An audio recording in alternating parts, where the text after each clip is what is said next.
This is Monday, 25th of June, 1984. We are recording this in the study of Mr. JBH Wadia on Worli Seaface in Bombay. Mr. Wadia, as you know, this is part of the Oral History of Indian Cinema project of the National Film Archive of India. At the outset, I want to thank you for so readily agreeing to give us your valuable time and record your history as you've seen it unfold before your eyes of the Indian cinema, of the early days of the Indian cinema. And you have had the unique opportunity. You are one of the few who have seen the growth of Indian cinema from the silent days to its present, shall we say, state, because whether it is glory or dubious glory, we don't know.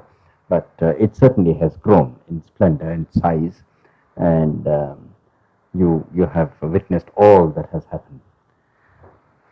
And I thought it might be a good idea if you could kindly start with a biographical sketch of yourself, so that we know how you came into films, what were your cultural antecedents, and how you were brought into films. So could we kindly have some biographical details? That. Well, Kitu, the first thing must be done first. I think our thanks have got to be mutual. I am as thankful to you as you are to me. You want to know something about my life, a sort of a biodata. Where shall I begin? I think the best way to do is to start from my school days, the higher school, of course, when I first became interested in the cinema. The first film which I still remember, very vaguely of course, was a topical one called the Russo-Japanese War. It was shown in Bombay at the Victoria Theatre, where today we have the Taj Cinema. It was a short film, and I used to go there with my sister, and I think I must have seen it not once but perhaps 20 times, for the simple reason that the man who had imported that film was a family friend of the Wadias. His name was Ardesar Patel. He had come from South Africa, and he used to stay next to us at Khetwari, and myself and my sister used to see that film with our eyes wide open and agape. Then there was a big break because the regular commercial cinema was yet to come in Bombay. Of course, Lumiere Brothers films were shown at the close of the 19th century, I think in 1896 or 97, just a year after they were released in Paris. They were shown at the Watson's Hotel, situated in the fort area, just opposite the Jahangir Art Gallery and the Prince of Wales Museum. The whole building is still there, but no longer as a hotel, but as a commercial building, housing offices and other industries. Then, naturally, the new medium attracted all of us, especially the youngsters. And when there were a few cinemas in Bombay showing these silent films, I, with thousands of others, was a regular moviegoer, a film fan, you can say. And another early film which I remember, I had seen at the old Excelsior Theatre. I think at that time it was owned by the Madras of Calcutta. And the film was Who Will Marry Mary, a series with an actress called Mary Fuller. Every week they used to show one episode along with other films. But the main attraction was the series, because every time we wanted to know what was going to happen to Mary. I must admit that today I have forgotten everything about Mary and the film, but the impression is still there. Then I had a couple of friends, my chums in school, One was F.B. Kotenkar of Hampankata, and another was John Crawford. We formed the trio. On Saturdays and Sundays, we used to go to cinemas from the Excelsior Theatre in the Fort area right up to what we know today as the Leamington Road, and see at least 2 films a day, sometimes 3. Then in those days, of course, as a schoolboy, I didn't have much money, nor did my friends have it. So what we had to do was to foot it out, see a film in the Excelsior cinema, and rush up to Loharchal, where we had the old Alexandra cinema in all its tin-roofed splendor. At that time, I think it was owned by Sethade Sayani, who was going to be the mogul of the Indian film industry as a producer later on. The main entertainment, of course, was a serial or a western. And I still remember how we used to enter there in the auditorium. There would be a queue in front of the box office, that booth. Jahan was given a princely sum of, say, 6 annas or 12 annas if you were to sit in 2 annas tickets, 6 annas for 3 of us, and if you had a little more money, 4 annas, which was supposed to be the so-called second class. Generally, it was always the third class. Jahan, his job was to find his way right up to the front of the box office booth, and we were young and impetuous and with no responsibility on our heads. So Jahan used to go from one place to other and sometimes even jump over the shoulders of some others waiting to get the tickets, and would receive their abuses and was discreet enough to say sorry. Then Kotenkar would be just near the box office booth, but quite a little distance away. By the time Jahan came there, he would extend his right arm with the 6 annas or whatever sum he had, and Jahan would immediately buy the 3 tickets for us. My job was to reserve the seats, because by that time I was already in the front line of the collapsible doors which were there. Once the show was over, the doors were opened at once, because in those days there was no fumigation as such in most of the cinemas. Only a few of them had it, and that also in the upper classes. So my job was to rush in and occupy one of the benches and just sleep supine on it, motionless, completely. And you see, and this was the accepted manner of the film fans, and nobody objected to it. Say about 1 or 2 dozen boys or men would just sleep on the bench, reserving till their friends came. So this is what I used to do, and sometimes it appeared as if we were more like corpses, a very tempting situation for an undertaker. But as soon as our friends came, we jumped up and we were sitting together. And that is how we used to see the films. And in those days, Pista Badamwalas and the others had a free access in the theatre. So they would shout out their wares saying, who wants it, whatever you want. So they go on shouting. And we would, if we had money, we would buy. Very often we did not, but others would. And believe it or not, even when the film started, they used to sell their goods, pista, badam or whatever it was there, samosa or whatever was there, shouting, and people would buy even while seeing the films. The films generally were of entertainment, as pure and simple entertainment, and that applied not only to the serials or the westerns or the thrillers, but even short films made from literary works, whether it was Shakespeare or Dumas or Dickens, without any fanfare they were given as entertainment. They were always preceded by a comedy. I remember in those days most of the comedies were the Keystone Cops comedies, and they were so very much liked by the audiences, because at every few feet there was some gag, some jump, some acrobatic feat, something very comic. So we had to laugh our lungs out. The whole audience would laugh their lungs out, and those who were sitting next to us would be slapped on the thigh, and they would slap us also, but nobody objected to all these interruptions. Then we would have the serials. I remember, I mean, if you like, I can give you the names of the serials, but I don't know what purpose it will serve, but I can mention some. Yes, you may Film. mention a few. Thank you. There was a serial called The Broken Coin with Francis Ford, Grace Kennard, and Eddie Polo. Francis Ford being the elder brother of John Ford, who was yet to make a name for himself. Then there was another called The Black Box with Herbert Rawlinson.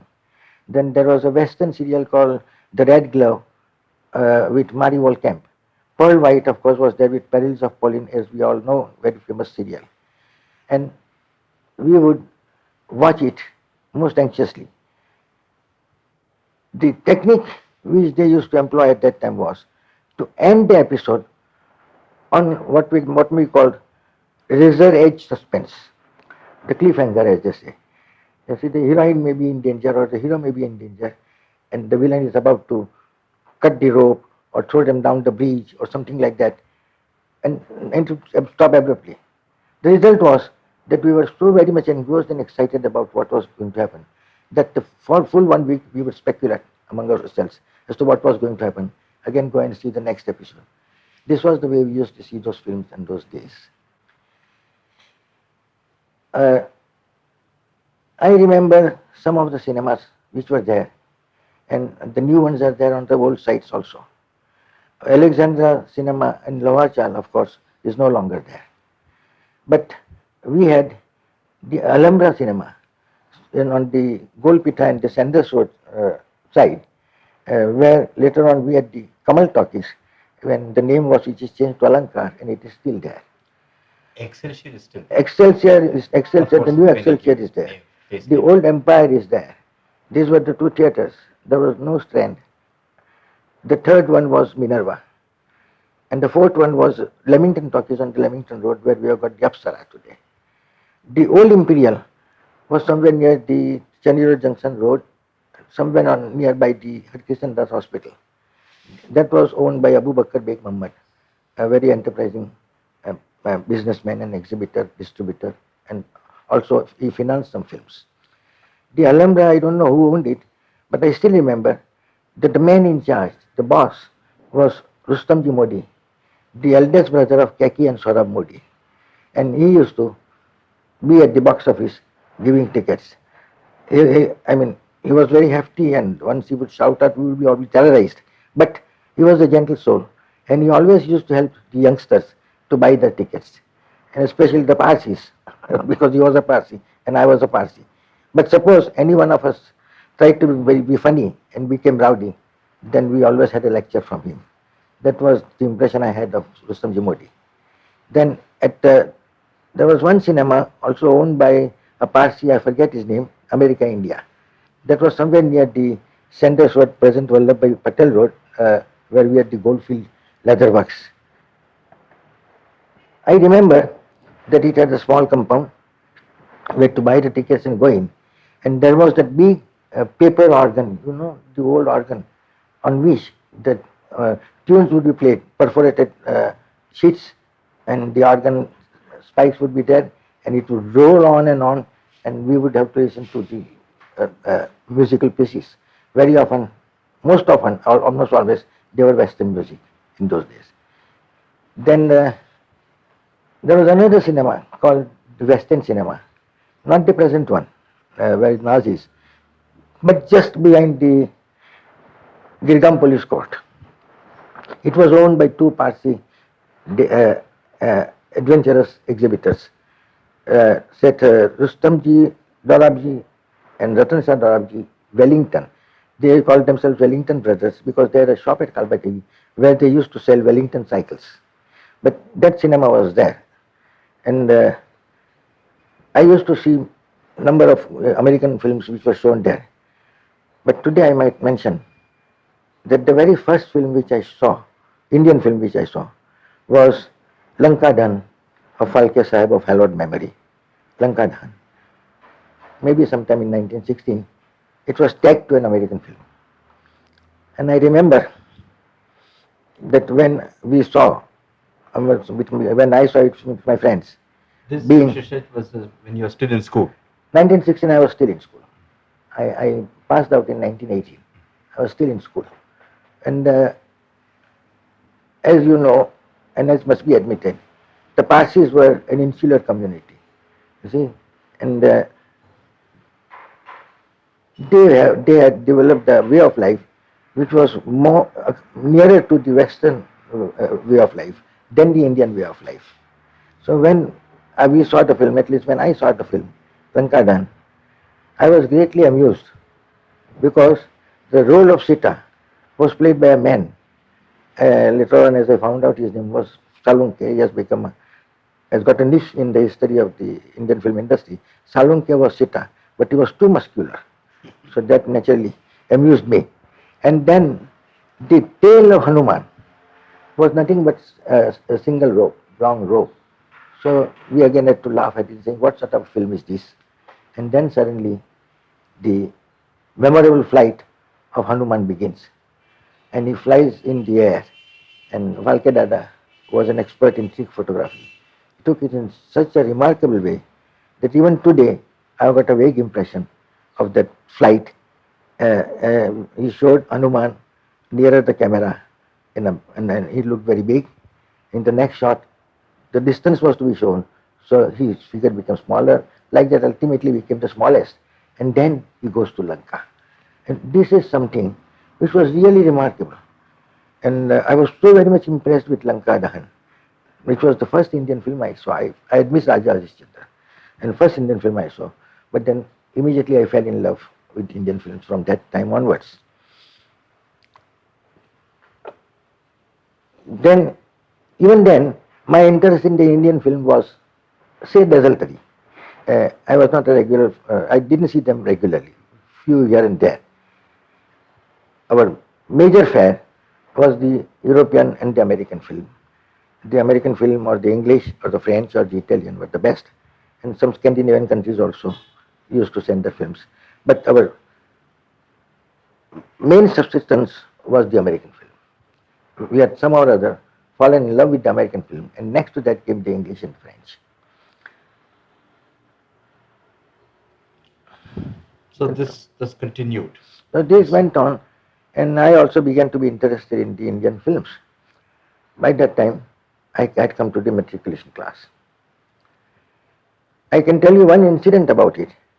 You see, there in the English paper, you see, about 3 or 4 choices are given to write our essays.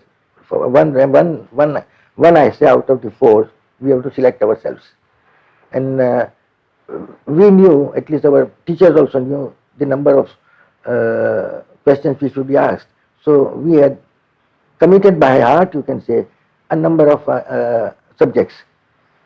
When I appeared, there were 3 subjects which we had studied in school, and the 4th happened to be on the film. And I don't know what came over me, but the other 3 essays which I knew by heart, I omitted, and I wrote on the film. I wrote on the film because somehow or other, a little before that examination, I had seen a film called Robespierre. Whether it was French, I think it was a French film, and shown at the Majestic Cinema of Arese Irani. Then I had seen Kabiria. And about the same time, a little earlier, I had seen Intolerance. So these 3 big films had made such a deep impression on me that I wrote out the essay, telling everything about those films, giving the cast and the name of the directors, etc. And then I said that films like this were really good for the education of youngsters. I still remember. I don't know whether I exasperated my examiners or whether they were overawed or not, but I got through my matriculation. And when I came out of the examination tent, in that we had a big tent at Goalia tank. And when I told my friends, they said that Jamshed, you have made a very big mistake. These 3 other essays were so well known to us. Why did you select this? I said, I don't know what came over me, but the fascination for the film was there, evidently. So subconsciously I took it up. Then about this time, when John, Crawford, Kotenker and myself used to go, we had come into contact with a Parsi, another Parsi called Jal Engineer. That Jal Engineer was an employee in the Tatas. But It remarkable as it may happen, it is true that he was perhaps the first man in Bombay, outside the industry, if not in India, to get the two American magazines, well-known magazines, called the World and the, I forget the names. One was the American World and something else, and they were ultimately amalgamated as the Herald. But these two weeklies used to come, and then I used to get them from Jan, who seemed to be well inclined towards me because we shared the common knowledge of the films, American films. And I used to read them, study them, make notes, and return them to him. About the same time, when I was in school and in my early college years, we had the office of the Universal Film Corporation on Pratna Samaj, Hira House, where today I think we still have the Central Bank of India branch. On the second floor was the office of this Universal. Now, in those days, the Universal Company Corporation used to distribute weeklies, in which they used to give all the details of the films under production, which are available, which will come with proper layouts, publicity, advertisements. So we three used to go there and buy them at throwaway prices, 1.5 copy or 2.5 copy, because once the copies were distributed to the exhibitors in the circuit, the rest was sold to the Jari Puranawalas. And instead of that, I used to buy them and my friends used to buy them. And once I remember, Adesar Irani spotted me and he called me, "Come here, you young fellow. What business have you got here?" I said, "Sir, I have only come to purchase these old copies. What's your name?" So I gave my name. My name is Wadia. Now, as you know, the Wadias happen to be an illustrious family in Bombay, and their ancestors were the master shipbuilders to the East India Company and Government of India. And the Wadias had built 3 out of the fire temples. So Adesar, whose views were really orthodox, flew at me and said, "What business have you to be interested in the film? Get out of here. If ever you come again, I will report you to your school teacher." Fortunately, he never inquired the name of my school, and so I was allowed to go scot free. And the next time, I was discreet enough not to face him when he was in the office. But those weeklies were really educative. Carl Lemle was the president of the Universal, very famous Uncle Carl they called him, and we used to get all the details about the films there. So that way, my interest in the film continued somehow or other. About this time, naturally, having gone to college, my main subject was English literature, and that was my curricular to study literature. But I was also fond of it, very fond of English literature, with the result that to some extent, my first love, which was the film, became my second love. But even so, I began writing letters not only to the artists but also to the directors like D.W. Griffith, Eric von Stroheim, Raoul Walsh, Rex Ingram, many others, Alan Holliver and others. And they were all couched in hyperboles in which I used to give quotations from English. So somehow or other, my interest, if not directly, indirectly continued. It was still extracurricular. Very often, I mean, in those days, the films were popular as they are today also, and our college friends used to discuss them. Sometimes the discussions would be very heated, and the controversy would crop up. And if I was not there, then someone will say, "Call Jamshed," will ask him, because my knowledge of the film, the cinema, was respected, and I used to tell them. And to bear out what I said, the next day I would bring the magazines which were with me to prove that this is so.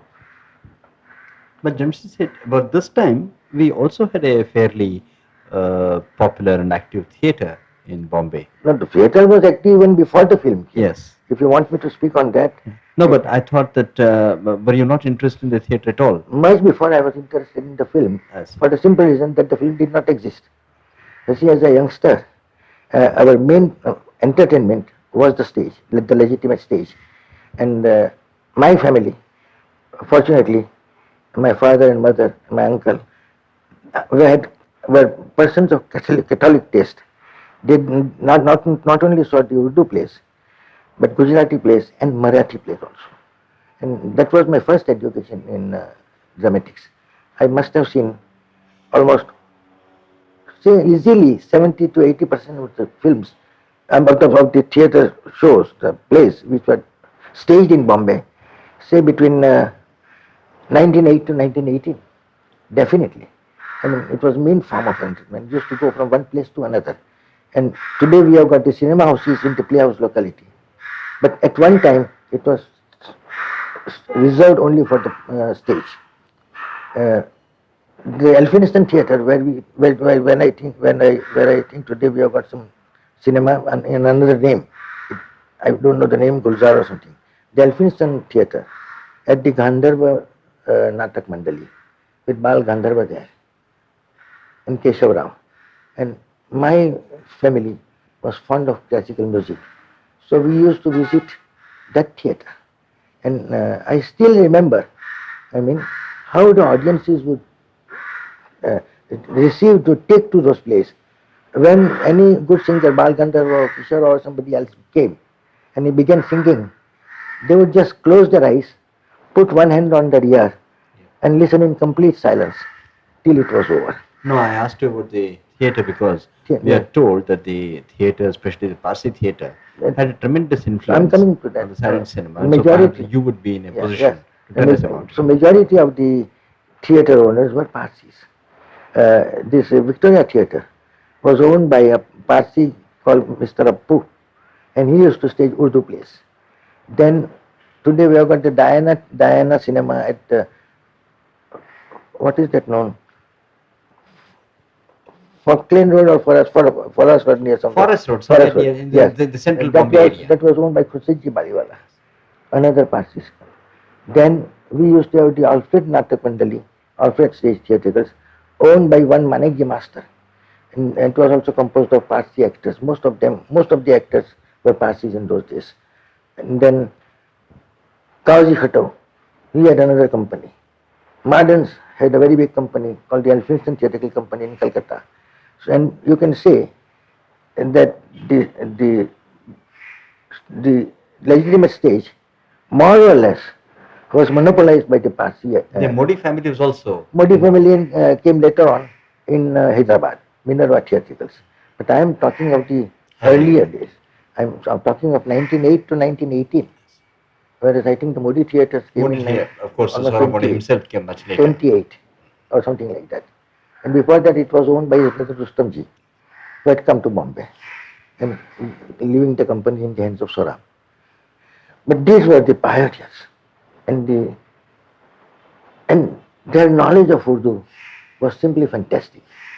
I know that Saurabhji Ogra was considered to be one of the most popular comedians on the stage, and he was a scholar of Urdu and Persian, little bit of Arabic also. And I remember one story told about him, that when there was some difference of opinion in a majlis in Delhi, which was attended by the ulemas and the Muslim scholars and Irani scholars, and they could not agree as to what was the solution, somebody got up and said, just wait for some time. Saurabhji Seth is coming to Delhi with his company, and we'll ask him. That was the respect they paid to Saurabhji. But he was not the only one. Baliwala also was wonderful. I had the good fortune to listen to them. I've seen all their plays. And Saurabhji Kachak, another great actor. Then number of them, I can't remember their names today, but they were all monopolized. The Gujarati stage was in the hands of the Gujaratis, the Marathi in the hands of the Marathis. But majority of the players, even on the Gujarati stage, were Parsis. And you can safely say that when the cinema started, not only here, but even in America or elsewhere, the influence of the stage was very big. It may not have been recorded properly, it must have gone unrecognized. But I believe that the legitimate stage worked as a catalyst for the film industry to give better films. And especially when the talkies came, it was the Urdu plays and the Gujarati plays and the regional plays which were being filmed more often than now. Same thing happened in the States with these plays of David Velasco and others. So the Parsi stage had a lot to do with the development of the Indian film industry in another sense. In Bombay at least, the majority of these cinemas were owned by the Parsis. The exhibitors were mainly Parsis, very few others were there.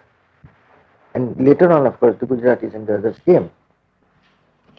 Jamshed said, I'm sure you remember some very interesting anecdotes pertaining to this particular era when you were busy seeing all these silent films and you were still in school. Do you recollect any particular anecdote? I remember a few of them, but I'll just narrate one. You see, I spoke to you about my friend Jal engineer, who was also a very avid film fan. So I had gone to see a film at the old Empire Theatre, of course in the foreigner tickets in the pit class. Now, as you know, the audience in the pit class is known as gallery gods. And in this case, it was more or less correct because the pit class was on the second floor at the top of the theatre, from which the screen appeared as if it was a postage stamp screen, as it came to be known when the big white screen and the cinemascope came. We were seeing an American film. There was a bhaiya who had occupied the whole bench and had gone to sleep. I don't know why he came, perhaps because the fan was there and he wanted the fan. And there was a Bori gentleman with an umbrella sitting in the front row and keeping his umbrella there. And we were engrossed in our film. Suddenly, halfway through or something like that, a character flashed on the screen, and Jal engineer shouted out at the top of his voice, "Mara baap, I to Rupert Julian chiye. Oh, my father, this is Rupert Julian." You see, and the sleeping beauty of a bhaiya woke up and began shouting, "Thief, thief, thief." And the Bori lost his umbrella, which sailed down on the first floor balcony and hit someone else who shouted. There was a hue and cry in the audience. Perhaps some of them thought that the roof was falling or something had happened. Fortunately, the projectionists were blissfully unaware of it all because the voice didn't go there, our voices don't go there. So the film went on merrily being projected. But very soon, the doorkeeper came and dragged both of us out. He was a Parsi and he started abusing us in the expressive Parsi Gujarati language. We did not know what to say. In the meantime, the manager came from below to the second floor in a hop, jump and skip style, 2 or 3 steps at a time and painting. And he also began to say things to us and we did not know what to say. So, what do you mean? I will hand you over to the police for breaking peace, etc. We said that please excuse us. And then I don't know why, but suddenly I began to explain to him the genesis of that shout. Rupert Julian was at one time a very well-known director and actor. He had produced very good films which we had seen in early years, like Mother of Mine and Kaiser the Beast of Berlin. And here he came in a big role. You see. So naturally, Jal was feeling offended about it. He said, "What is this? A great actor like this, a director like this should play such a role." So that is why he did it. So I explained to the manager as best as I could that that was the only reason, and we didn't mean any offense. And then the manager began to laugh. Perhaps he had the typical Parsi sense of humor. And he said in Gujarati a few words about us, saying that we were stupid and all that, and banged our heads and went down saying that if you do it again, I will hand you over to the police. So we had to go in and see the film in perfect silence. And that was the end of it, we thought. But no, but when the show was over and when we came down, another doorkeeper who was also a Parsi hauled us up and said, "Come with me." So we did not know what was going to happen. Then Mr. Da Costa, who was the piano player, one of the best known pianists in Bombay at that time, and he used to play the piano to the silent films which were being projected according to the score supplied by the American distributors. So he wanted to see us. He said, "I just wanted to have a look at you two fellows. What did you mean?" So again we explained to him.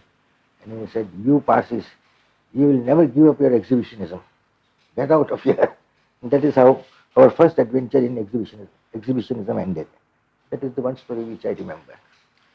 Jamshed bhai, you mentioned about the piano score being supplied by the company, by the film company, the American film company. I know that there was there were Indian films also which were silent, and there was some music Orchestra. accompanying this. Yeah, quite. And I don't. But did the Indian companies also provide some guidelines as to what music should be played? Unfortunately, the Indian film producers uh, did not pay any attention to such things, with the result that the cinema owner had to employ his so-called orchestra. The orchestra was composed of a harmonium player and a tabla player and a sarangi player. Three of them would be there. Sometimes instead of sarangi, there would be violin. And they used to uh, play whatever they liked, seeing the picture, whether it reflected the mood, whether it was sad or comic or dramatic, and according to that they went on playing whatever they liked.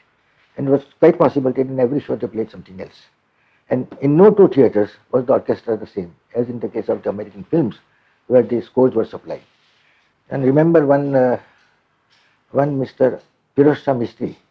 He was a Parsi amateur actor, a good singer, harmonium player, and he had been employed as the harmonium player in one of the local cinemas at Leamington Talkies. I still remember. It was Leamington Talkies or some other name at that time, I don't know. But I used to visit that also, seeing Indian films. And he would play along with his tabla player and the violin player. And sometimes he would become so very much excited with what he was seeing that he would begin to sing also along with that. And believe it or not, but when the song was completed, the people clapped.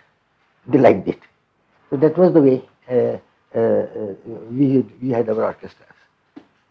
Could one sort of make a guess and say, well, these were the unconscious beginnings of the background music? Or? It was a sort of background music which came later on with the development of the film technique. Quite so, it was supplied the background, and in the foreign films, especially the American films, the scores were very good, different moods and and compositions of military bands and composers like Beethoven, Mozart, and others.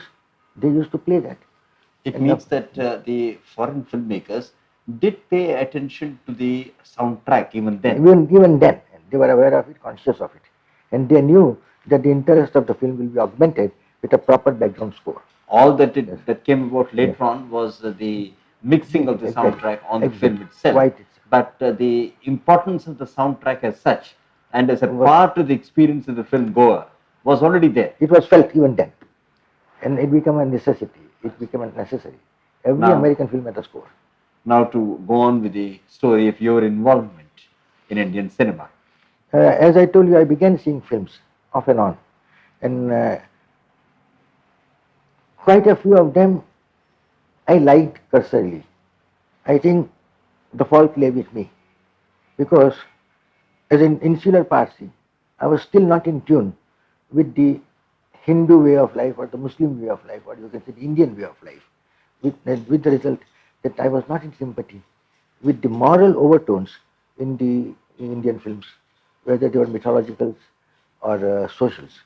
One thing which I could never understand at that time was the submissive role played by the women. A wife, she will be so docile that she will carry out everything that her husband said, or her father-in-law or the mother-in-law said, docilely. And if the husband had sown wild oats and was moving about with another woman, the vamp in that case, and the wife came to know of it, she just kept quiet, bore all these things silently. And if someone were to tell her that, look here, you don't know what your husband is doing, she would silence him by saying, please shut up. Don't say anything against him. He is my Pati Dev. He is my God, like that. Now, that sentiment, as a Parsi, I could never understand. I remember one film called Pati Bhakti, which I had seen and I liked. But in that, it was from the Moderns, who were also pioneers, and they really gave good social pictures, mythologicals, stage plays, filmed, etc. And Patience Cooper was the Ada Shabla, the ideal Indian woman, the wife. And her husband's part was played by a actor called Master Mohan, who was on the legitimate stage in Bombay and who had been employed by the Madans in their the stage company, but also used to play on the screen. So he was the husband, and he had committed a murder. When the murder was committed, I don't know what happened. I don't remember the whole story today. Actually, it was a play by Aga Ashar Kashmiri, who is euphemistically called the Shakespeare of the Indian stage. But in that, you see, she finds the severed head of the murdered man. She wraps it up in a towel and hides it in a vase, takes out the flower pot and hides it in the vase and nourishes it as if it was a plant, keeping it silent. I couldn't understand what it was about, but that was the way. And then there was a vamp. She was played by an Italian actress called Sinora Minelli. I still remember the name, Minelli. And for the simple reason that she was really voluptuous. Her costume was so daring that you can compare it to the costumes of the modern artists, dancers like Helen and others. And Helen's dress would appear to be more modest compared to what she wore in those times. The censors did not object, by the way, let me tell you. And whenever she came on the screen, and whether Patience Cooper was really a lovable creature, people's eyes would be focused on Sinora Manelli and her torso, and that included me also. So ultimately, the film had some compensation. We enjoyed it, but that was Pati Bhakti, and that is what I could never understand. That's why perhaps when I started filmmaking, and when Fearless Nadia was employed by me on the screen, I tried to give the other side of the picture, as it were, through entertainment, escapist entertainment, about the emancipation of women. You see, that the heroine was an independent person. But I'm sure that before you came into filmmaking, there were other influences that shaped your filmmaking. Absolutely. So perhaps you could. Absolutely, I can tell you. Yes, Yes, I can tell you. I came in the film industry in 1928, closing years of the silent film. But by that time, I had seen quite a few good films. And with my interest in films, I used to study even the Indian films, try to understand the content of the stories from my point of view, which was rather vague at that time. But I began to study and I could understand. I remember that I had seen Puran Bhakt, which was shown at the Wellington Cinema. But what I meant was that even before you came into all this filmmaking, you had other interests. You were actually lecturing in English literature. Yes. And you had and a degree in English literature. Yes. And so all this sort of shaped your the way you looked at the film art. Yes. Perhaps that would be interesting. And I had seen Alamara, which I liked, but not so much, I must admit. Then I had seen the second film, Shireen Farhad of Madans, full of songs. The star attraction was the music. Kajjan and Nisa, who were really first-class singers, ghazals and other thumris they used to sing. So that film I liked because of its music value. Alamara I liked because of its fantasy. It was an Arabian Nights fantasy. That I saw Puran Bhakt. And I tell you that it made a very deep impression on me because it was quite apart from the other Indian films which I was seeing made in Bombay. With Saigal there and Kumar there and we were talking about the background music. So for the first time when Saigal goes to that Maya Nagri, it's a big silent shot of about 100 or 200 feet, 2 or 3 shots, and taken completely silent because of the elusive creatures, very attractive young girls or some others who looked like these Rakshashis, giants, and some others who looked like monkeys. And he goes from one end of the Maya Nagari to another. And the whole thing was embellished by the background music. The entire thing. And that I went in appeal with me very much. I said, this is something. And another thing was that the performances were subdued.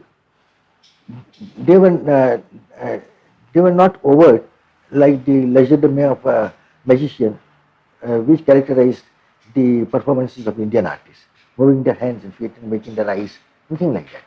Very natural. So that film impressed me very much. Then the third one which I saw was Chalo Machindar Gora Khaya. That was what? Santana's picture. I forget the name. What was the name of that picture? Do you remember, Chiku? On Shantara made more on women's. What was the name of that picture? Do you remember, Chiku? On Shantara made more on women's emancipation. No, that was no. This was the mythological Gorakhnath, who goes to the Maya Nagari and brings Machinder back. Machinder has fallen in love with that queen of the Maya Nagari. I think it was Durga Khote. I forget the name of the film, but there was one sequence in which Gorakhnath goes in search of his guru, Machinder, and he finds that he is being entertained by that queen of the Maya Nagari, and he starts playing tabla. And on the tabla, the words come out. Chalo Machandar Gora Khaya. That impressed me very much. So, I should come to that later on because that was the talkie. And how I came to produce Lale Aman, having seen these talkie films. But when I saw the silent films, somehow or other, I was seldom in sympathy with the social film. I like the stunt films of Master Vittal and others, or fantasies, or even the mythologicals I liked. But socials I could not understand because the moral overtones were such that I was never in sympathy with them. You see, every time the male of the species dominated, and he quoted the Manusmriti even for that. But in a sense, the Hindu mythology was also not quite familiar to you. How come that you took to that mythology? I'm afraid, no. Unfortunately, in my case, I was interested in mythology, in Greek mythology, Roman mythology, in our Iranian mythology, Shahnama, and somehow or other, when I was in my matriculation, I had purchased a 1,000-page bulky book, Mahabharata, in Gujarati, of Vyas. It was in Gujarati. And I still remember that in those days I had no money, and the man gave it to me for 1 anna, Jaripanana wala. So I purchased that book in 1 anna, and I was so very much fascinated by it that I finished all the 18 parvas. It is in 18 parvas. All the 18 chapters I finished, and I liked it very much.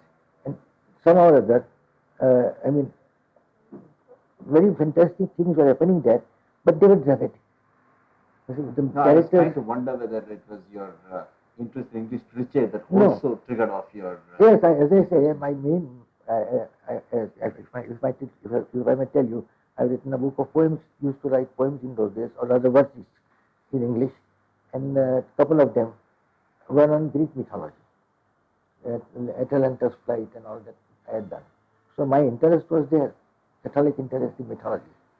And it was augmented with what I read about Mahabharata and Ramayana, because in MA I had taken up Avastha Pelvi as my second language, and I was a gold medalist. Naturally, when you take Avastha, you have got to know something about the Rig Veda, because these are two sister languages and very much aligned. The culture is very often common. The gods and the goddesses' names are common, except that the gods of the Iranian mythology are the devils of the Aryan mythology, the Vedic mythology, and vice versa. So my interest was always there in mythology. And that is why later on, when my brother started his Basanti pictures, and he produced a number of mythologies. Say out of 30 mythological pictures he produced, 20 screenplays were by me. Out of that, 20 of them were mine. Perhaps this Rasguru place is anywhere you can kind of tell us about the way you look at mythology, the place of mythology in society. The mythology as an inalienable place in the life of man in society. And that applies not only to man as he existed 1,000 years ago, 3,000 years ago, but as he exists today. Some kind of mythological approach is always there in man. Only the mythology changes. For example, let us take the case of communism in Russia. You see, they were against religion. The churches were closed. The Bible was considered as outdated, etc., etc. So a gap was created in the life of the average Muslim. It had to be filled. And the so-called intelligent and intellectual persons had to fill that gap. So when they removed God and religion, they replaced that by Marx and Lenin. The new gods were Marx and Lenin. So they made a mythology out of Marx and Lenin. That is why Marxism has degenerated to this extent. It is not what it was originally meant by him, in one sense. So that is another thing is that it supplies fills a psychological need in man. Mythology, fantasy, fiction. All these things are necessary because a man generally imagines himself as a hero in his private life. And he has got to be in search of heroes, and girls will live in search of heroines. The best you find is from the mythologies because they are supermen. And you are always attracted by it. But mythology is very necessary. And today, if you look at these technological super pictures like the Star Wars, science fiction, sci-fi, you will find out that it is the modern mythology, nothing else but mythology, in a new form. You see. And so perhaps the show business people are onto a great secret as far as the hold of mythology on the human psyche is concerned. Yes, I agree with you. So what were we talking about originally? How I came? No, you're talking about the hold of mythologies and how yes. you came to write right. Because of my interest. Because I had studied mythology. Greek and Roman mythology were my favorite subjects, mythologies. And I was drawn towards our Indian mythology automatically because I had taken up Avastha Pendli. And that was the first step taken by me towards understanding the Indian mind. It was because of the mythologies, Indian mythologies, that I began to understand the Indian mind. And that's how your brother started. Yes, my brother when he started the films, there way also hangs a story. Tale. My brother and I had some domestic differences in 1947, 48. And by that time, somehow or other, I had got tired of producing stereotype films, stunt films, and I wanted to switch over to social, which I had done. But Homi naturally had no intention of doing anything else but stunt films or mythological. So in 1952, when I joined him in Basant Pictures, Wadia Brothers Productions, he wanted to do a film, a mythological film. I was doing Mela at that time with Dilip Kumar and Nargis and Naushad Music. And he came to me and he said, Jamshed, you have already announced the film called Ram Bhakt Hanuman as the next film after Mela. I had the whole script with me ready, which was worked out with Tripathi. Tripathi was the writer and he was also going to play the role of Hanuman, etc. So I was going to produce that. But he said, no, now I also do not want to make a stunt film.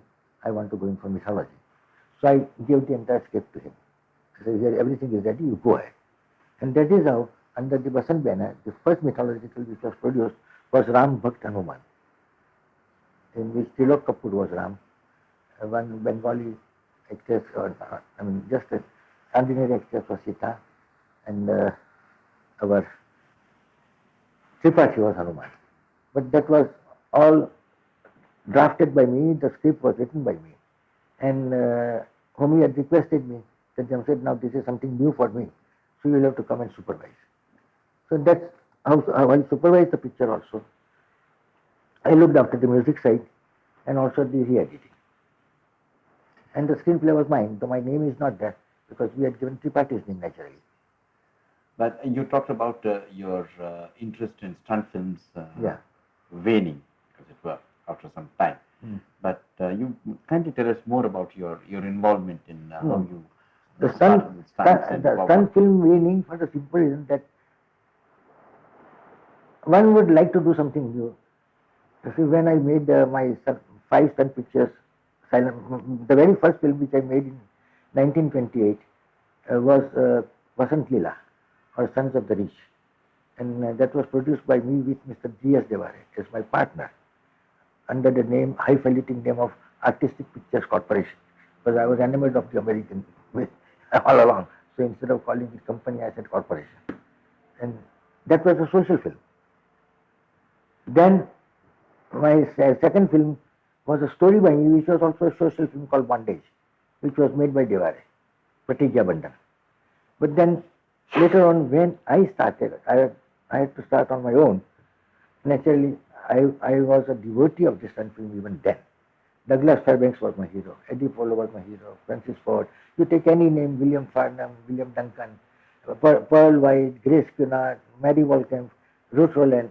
You see, those are the films which I enjoyed in my formative years, and the memory of it was very strong, and I was sincerely and seriously attached to them.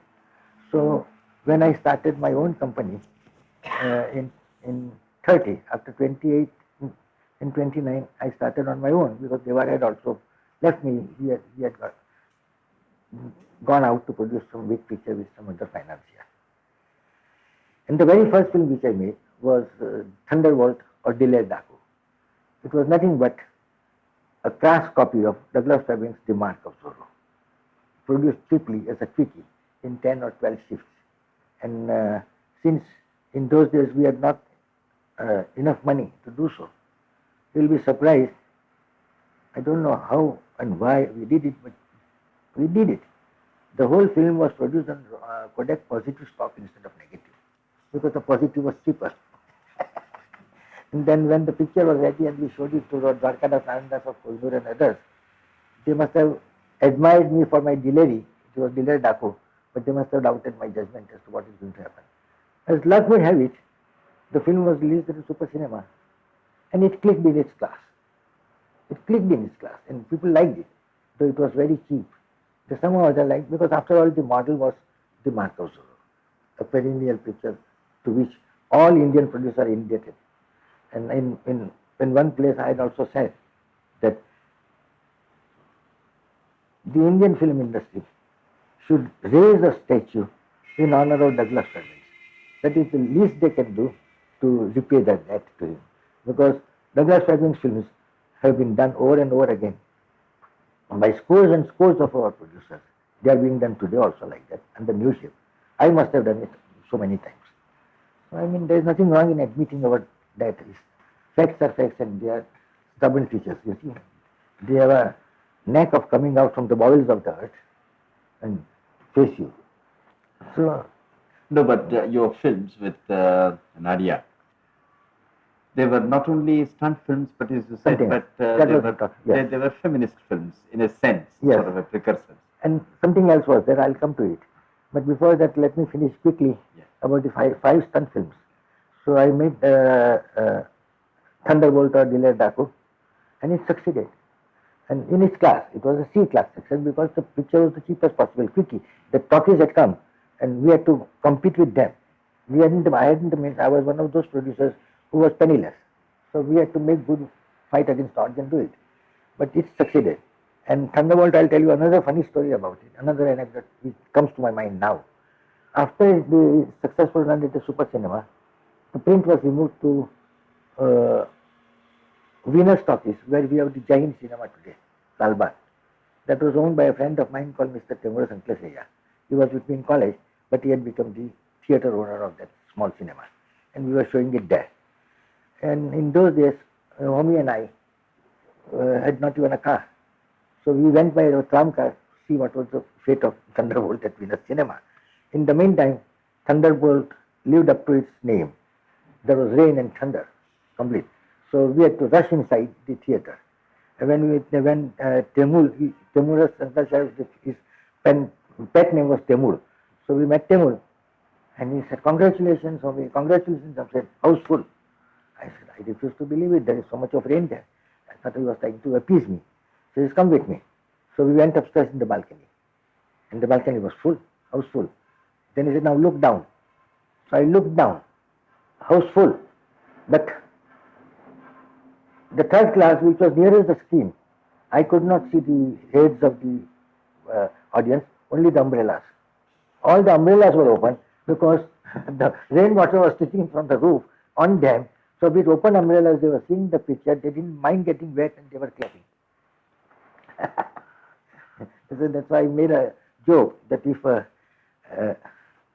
the producer of umbrellas at Sherwood had seen my picture, he might have made use of this anecdote. But how many shows did this positive print stand? In those days, I think we didn't have the window stock. Window stock does not stand, but the Kodak and Agfa were the two standard raw film stock, and definitely they were of a much higher standard, more durable, very, very durable.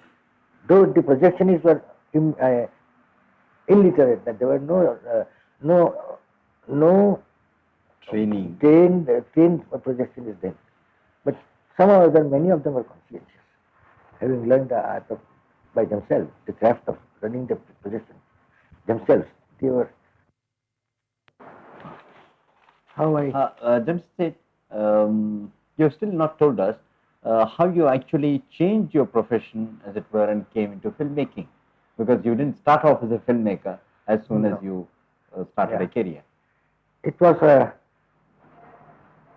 lucky circumstance which helped me to come in the film line. I was a first class graduate with in English honors and was eligible to appear for my ICS. So I studied for my ICS, and for 1 year or so, and at the end of which came the examination, physical test, and I was disqualified because of my weak eyes. The irony of it being that I had studied for not less than 12 hours a day during 1 year, and that disqualified me. So I continued with my MA. In the meantime, my father had suddenly died after a short illness, and I happened to be the only one in the family who could be called the bread earner. I had to. So I gave up my fellowship and my job as a tutor in English in the St. JBH College, because all that I was getting was a princely sum of 60 rupees a month. Naturally, I tried elsewhere, and luckily, I was employed by the Central Bank of India when Sir Surabji Panchkanawala was the managing editor. He was very considerate and looked upon me favorably, and he sent me to Delhi and told me that, look here, Jamshed, you have been here for more than a year. When you come back, I will see that you become the assistant manager of a branch and go up to manager. But by the time I could return, Swarabji had to resign in that famous case known as the Shamdasani case, in which the two directors, Sir Firoz Setna and Sir Dinsa Bacha, and managing director Swarabji Panchkanawala had to resign. I mean, had to undergo simple imprisonment for 1 day. Swarabji resigned. Someone else came in his place. That was Sir Rustam Masani, who became the Vice Chancellor of Bombay University. And the first thing that he did was to ask the juniors. I was a junior, so when I came back, my salary, which was 175 in Bombay, had gone up to 350 outside Bombay, was reduced to 175. And on top of it, within a month, I got the notice. So I saw Rustamji Masani, the father of Minu Masani, a very learned and a very good man, a God's good man. And I told him that this is not fair, sir. I am about to get married, and now you are throwing me out. He said, but I am sorry, but I have got to do it because the bank cannot afford this expenditure.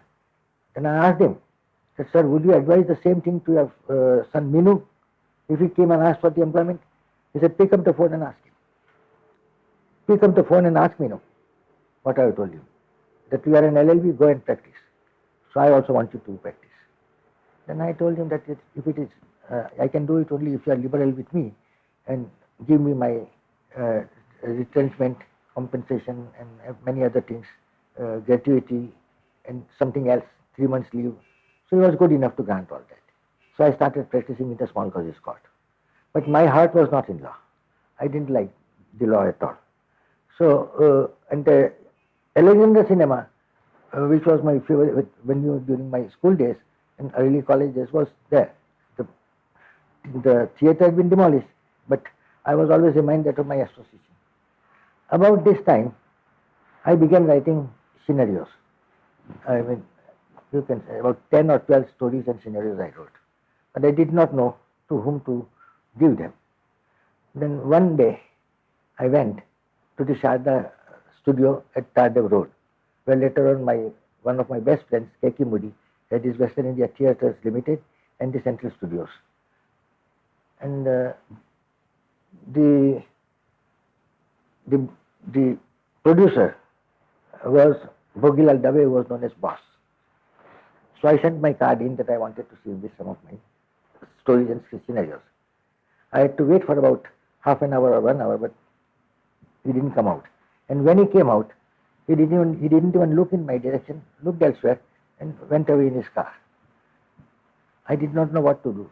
Then his partner, Nanubai Desai, if you remember, another early pioneer film producer, writer, he came out and he saw me. What is it? So I said that this is the position. I have been here for more than an hour. I wanted to give my stories to him, just find out whether it is possible for the company to take them up. So he took away the 3 stories and said, I will go through them and let you know. But don't come and see me here. See me at my residence on Girgaon Road. So I went there twice or thrice, and on the 3rd or the 4th occasion, he said, Mr. Wadia, I have gone through 3 stories which you have given me. I like them. What do you expect? I was very naive. I said, money is no consideration. If I get a break, it will be enough for me. So he emptied his wallet and took out 45 rupees. He said, I have got only 45 rupees for 3 stories. I said, whatever it is, give me, but see that. So 15 rupees a story and scenario I sold. But I don't think my name ever came even as a story writer in the succeeding films, and I forgot everything about it. In the meantime, I had given my MA, and Marden companies were known to be very enterprising. So I sent my application to the Mardens privately, giving my qualifications. I didn't hear a single word from them. Again, no reply. You see, possibly they were scared because of my qualifications in being a Wadia and all those things, so they ignored me. Then somehow or other I set my heart to be in the film line. So I went one day to the Star film studio of Adesari Rani. That was on the Chapati set, if you remember, just opposite the Tilak statue.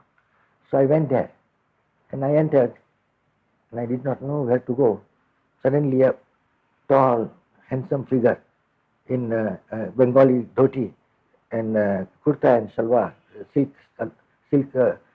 what do you call it? Angavastram. Angavastram. He saw me and he asked me. I said, I have come to see the boss because I want to sell my stories, etc. He was very good to me. He asked me about my qualifications. So I said, I'm already in MA LLB. So he said, good, I am also a graduate. I'm glad to meet you. He turned out to be B.P. Mishra, who had quite made a name for himself as a director and story writer in Adesi Irani's companies. So he said, directed me on the first floor. I went there. There, one Mr. Frenchman was sitting. He was the man in charge, manager of Adesi Irani. So he said, wait for some time. Then suddenly, I heard a shouting. You see, it was Adesi Irani in a temper. And getting angry with some artist, a woman in a sari. I didn't know, I never, till this date, I do not know whether she was the heroine or the extra or the clerk or whatever it is. But he flew at her in such a way that everybody was quiet. Then Mr. Frenchman told me that, look here, young boy, take my hint, take the hint of an experienced person. This is not the right time to see the boss, just cab. So I went out and gave up all idea. Then I began practicing.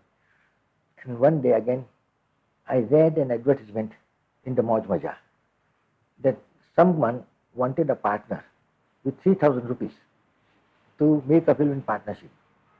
So I applied. It turned out to be Mr. G.S. Devara of Koizur Company, Naran Devara's brother, elder brother, a first-class cameraman who wanted to become a film director and producer. So I saw him. In short, stop.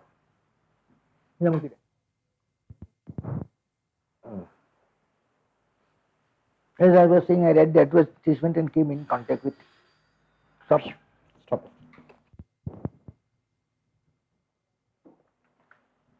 So I gave up the idea, and when the advertisement came, I saw Mr. G.S. Devare, and I found out that he wanted 4 partners, each one of them to plow in 3,000 rupees, 12,000 rupees. The 5th partner was the financier who will bring in 3,000 rupees in the beginning. So with 15,000 rupees, and provided this 15,000 rupees are in the bank, 15,000 more will be plowed in by his father, the financier's father, who was a cloth merchant in Buleshwar. So it was a very lucky thing for me to happen, and we wanted to make the film. Then suddenly, our financing partner died of heart failure, a young boy. And we went and saw his father, who was in tears. And he said, I didn't want to come in the film line. It was only for the sake of my son. Now that he's dead, please relieve me. So Devar and I tore off the agreement in his presence, embraced him, and parted as good men, but bad businessmen. Then our second partner was one in Solomon, an advocate, very handsome fellow, and who wanted to become a hero. So he was there. But the moment he found that the financing position was shaky, he went out. The third one was the great Indulal Yagnik, the enfant terrible of Gujarat politics later on, the trade union leader. And he was there. So one day, he and I had, in those days we used to meet in a bar, Savoy Hotel bar, up near the central station. And at 7 o'clock, till 10 o'clock, we would be there discussing the story, whether we could find one or not. We had searched for several stories, they were all turned down. And with him, I was there. And one day, timidly, I offered him my scenario of Vasant Leela. I said, you go, since you have not found any good story and scenario, have a look at this. So next day when he came, he was very happy. And he said, we have found the story and we'll produce Jamshed's story and scenario. In the meantime, that our Mr. Shah Jr. had died. So Indulal Yagnik also backed out. And only Devar and myself were there. Fortunately, the boss of the Kohinoor studio where Devar was working was Dwarkadas Sampat, a great pioneer, a man who is called the father of the Indian commercial film industry. He was there, and he was well disposed towards me also. And instead of, I was his son's age, he was a senior, but he always used to call me Wadia State and embarrass me. So he said that to Devar and me that you go and produce the entire film in my studio on credit. And he recommended our case to Kodak, that supply the film also on credit. So that's how with very meager finance we started Vasant Leela. And the picture came out and was quite successful. But then later on, Bandhu, that is how I used to call Devare, started his own film and I was lost. That's how I started the first Dile Daku. When that succeeded, I became a little more ambitious. I had now a small second-hand car also. So I produced the first railroad thriller in India called Tufan Mail. That was Tufan Mail Silent was my film, and it was entirely shot on location.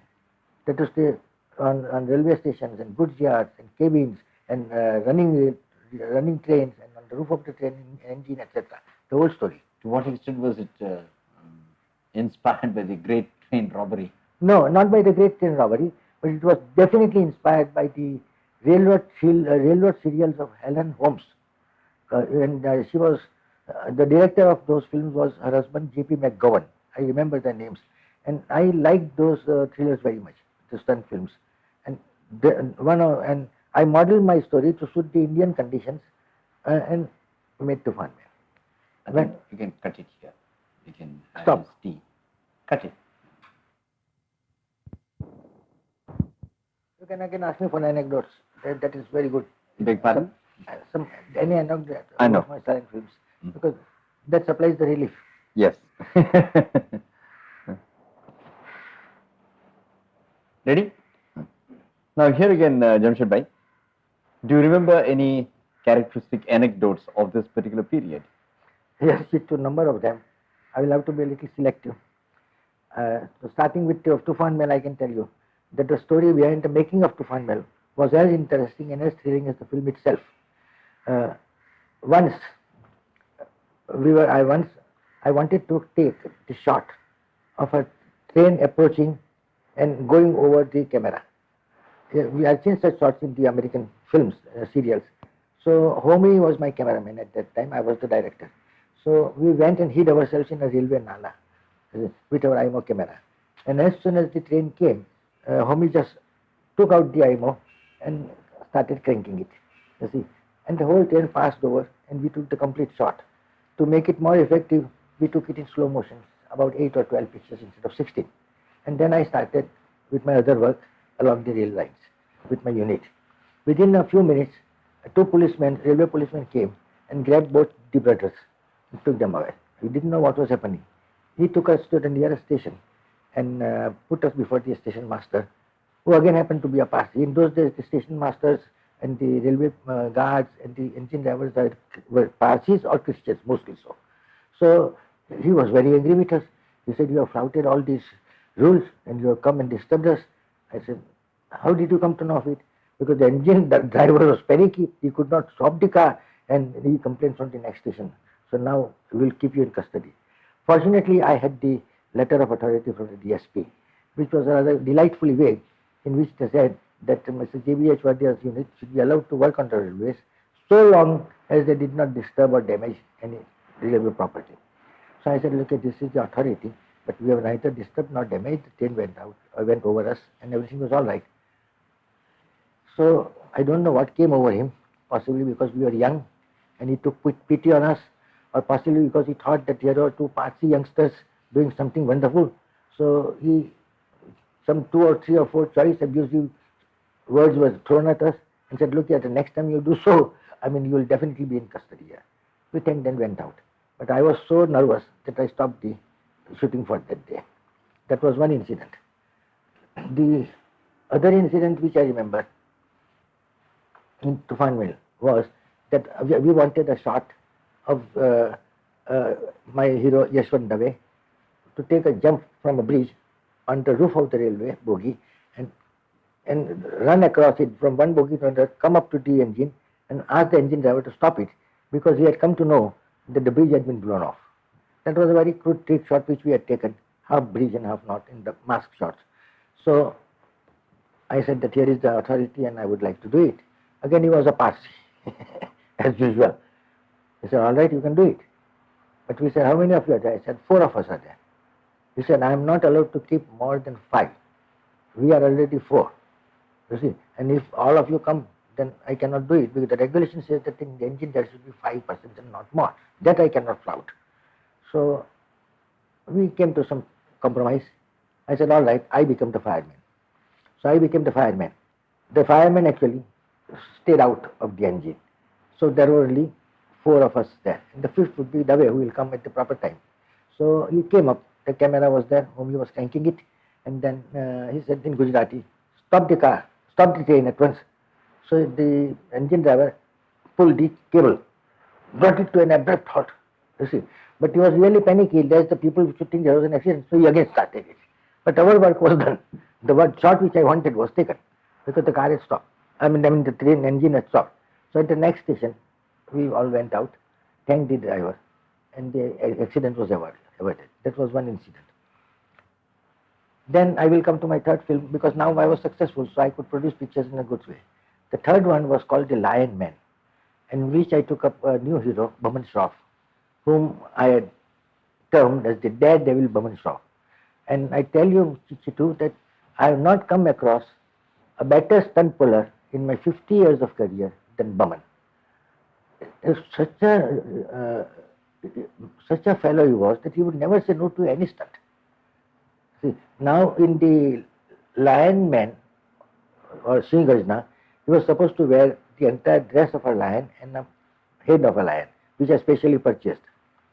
And he would put it on cheerfully, even if he would perspire, he would not bother. Then one time he was supposed to take a stunt from one side of a hill to another by a pulley along a rope. A sort of stunt which I had seen Eddie Polo take in one of his serials. I said, "Now let us do it. If Eddie Polo can do it, Baman can do it."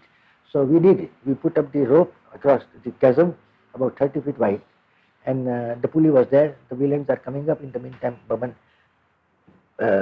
catches the pulley and slides from one end of the hill on this side to the end of the hill, the other on the other side. And he went so fast and he banged against a rocky terrain, and actually there was a thud, like a big cannonball or something, and he was lying. Mommy said that the shot is okay, so we shouted to Baman, Baman, now get up. Baman, get up. Baman would not get up. So we thought that he had passed out. All of us said, but he would not simply get up.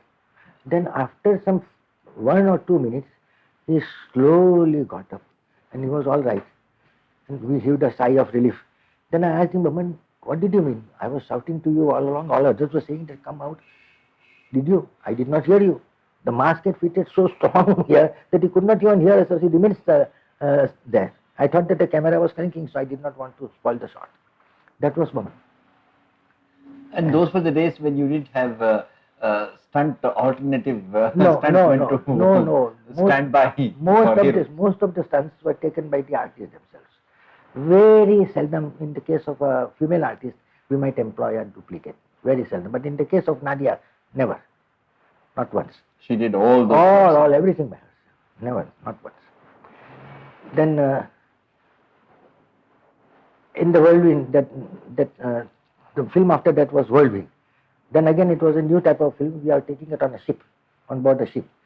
We came to and comes with some dock people and went and shot many of the scenes on the steamer itself. Now in one scene, Baman having wiped out the entire contingent of the gangsters is supposed to jump out in the water to escape. So I asked him, Baman, do you know how to swim? He said, I am an excellent swimmer. Why? Wadia said, what do you say not? I'll take it. We are going to take a jump from 20 feet or more in water. He said, I'll do it.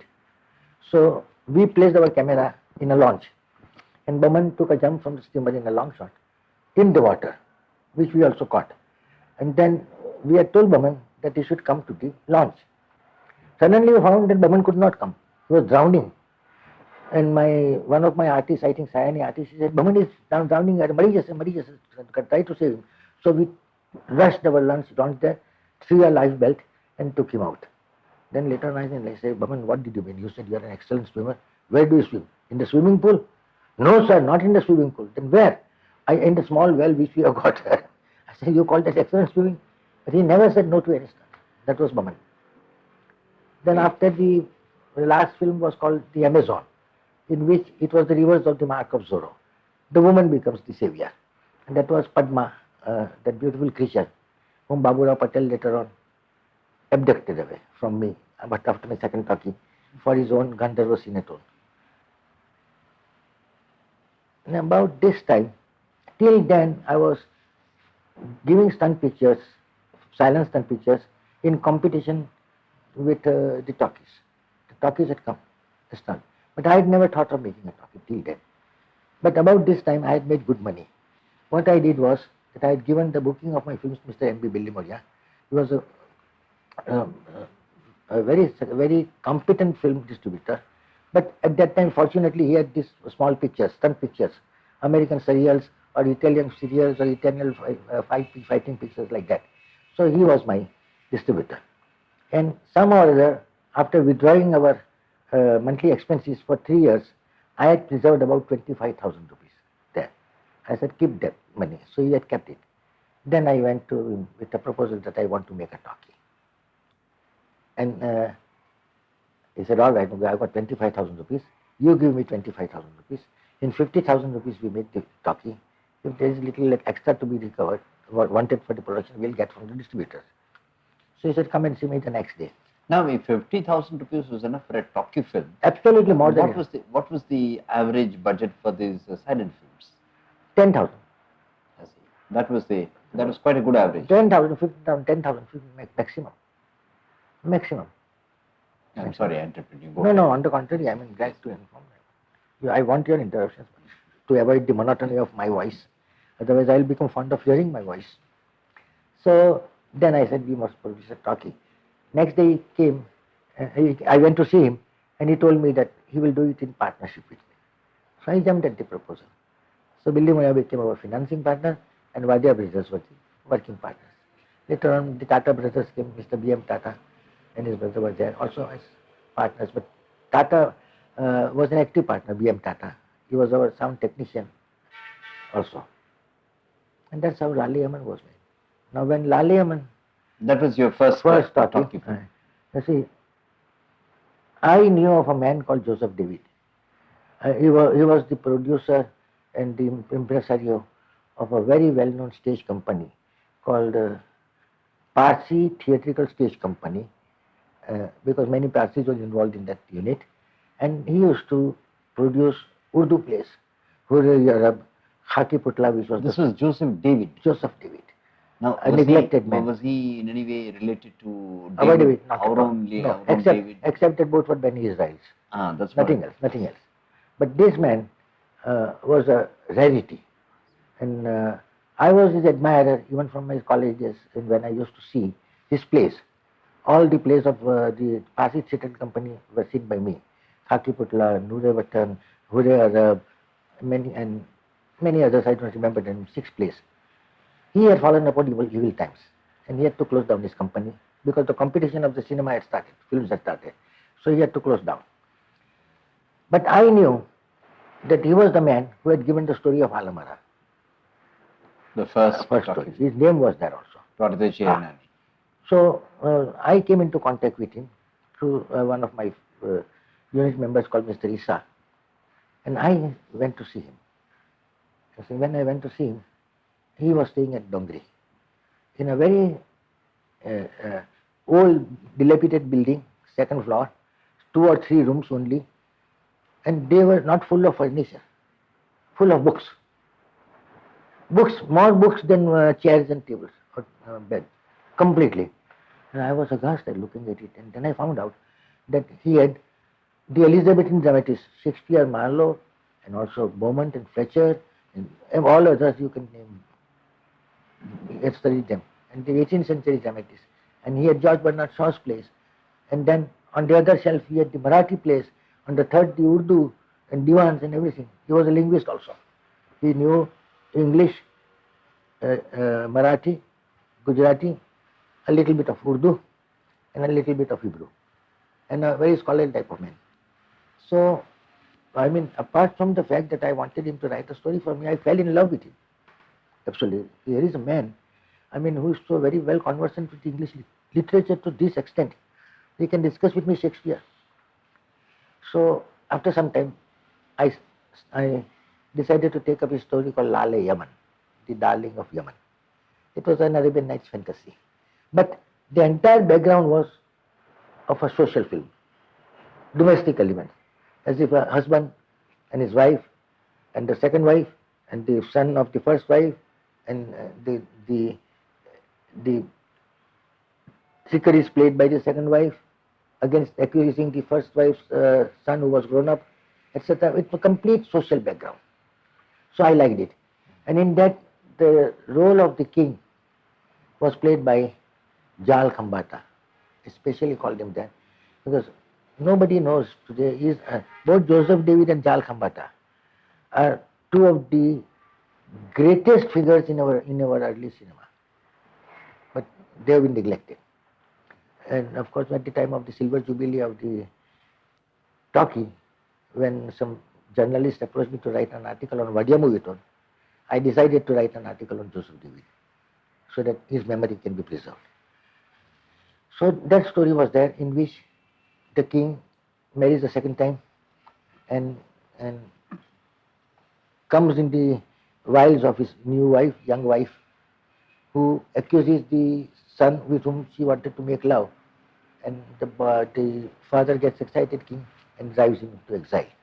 Now there is the second son that's a young boy of 8 or 9 years. So the old king, in a fit of madness, like King Lear, leaves the kingdom, says, do what you like, I'm going away. When he finds out that his wife has played such dirty tricks on him, and he takes the boy away with him, the prince. You see, there is an irony, because she wanted the boy to become the king after, not the first elder brother, but the younger brother, son, by her. But he goes away. So that gave me an idea, because Jal was a great Shakespearean actor. This is something worth recording. I mean, lest it goes by default, I'm telling you all these things. Jal was my senior in St. Xavier's College, and he was in charge of that theatrical department there. Was he also majoring in English literature? MA in English literature. And he used to stage Shakespearean plays year by year, and I used to see them and help him at backstage. He had played all the tragedies. He was Hamlet, King Lear, Macbeth, Othello, Romeo, and then he was also there in As You Like It and many other plays. Comedy of Errors, wonderful play. And I remember one. He had played all the tragedies. He was Hamlet, King Lear, Macbeth, Othello, Romeo, and then he was also there in As You Like It and many other plays. Comedy of Errors, wonderful play. And I remember once that a great Shakespearean actor, Alexander Wallace, Sir Alexander Wallace, English, came to Bombay, and he saw Jal on the stage. When he saw Jal on the stage, in the interview, he went and embraced him, and then said that I'm here, you have got a man who can do justice to the London stage. That was the praise he showered on Jal, complimentary play. Then later on, I and Jal became good friends before I came to the film line. And he was in MA, he attended that Economic Institute started by Sir Patrick Geddes, another big name, and one of the most renowned persons in literature and many other arts. Somebody wrote a book, Pillars of State, A.G. Gardner, another Englishman.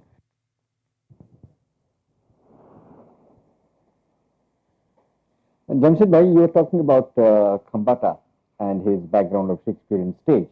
Yeah. And you came to the point when he went to the Institute of Economics, started by Sir Patrick Geddes. It was started by Sir Patrick Geddes, one of the most versatile talents, if not geniuses, of his time.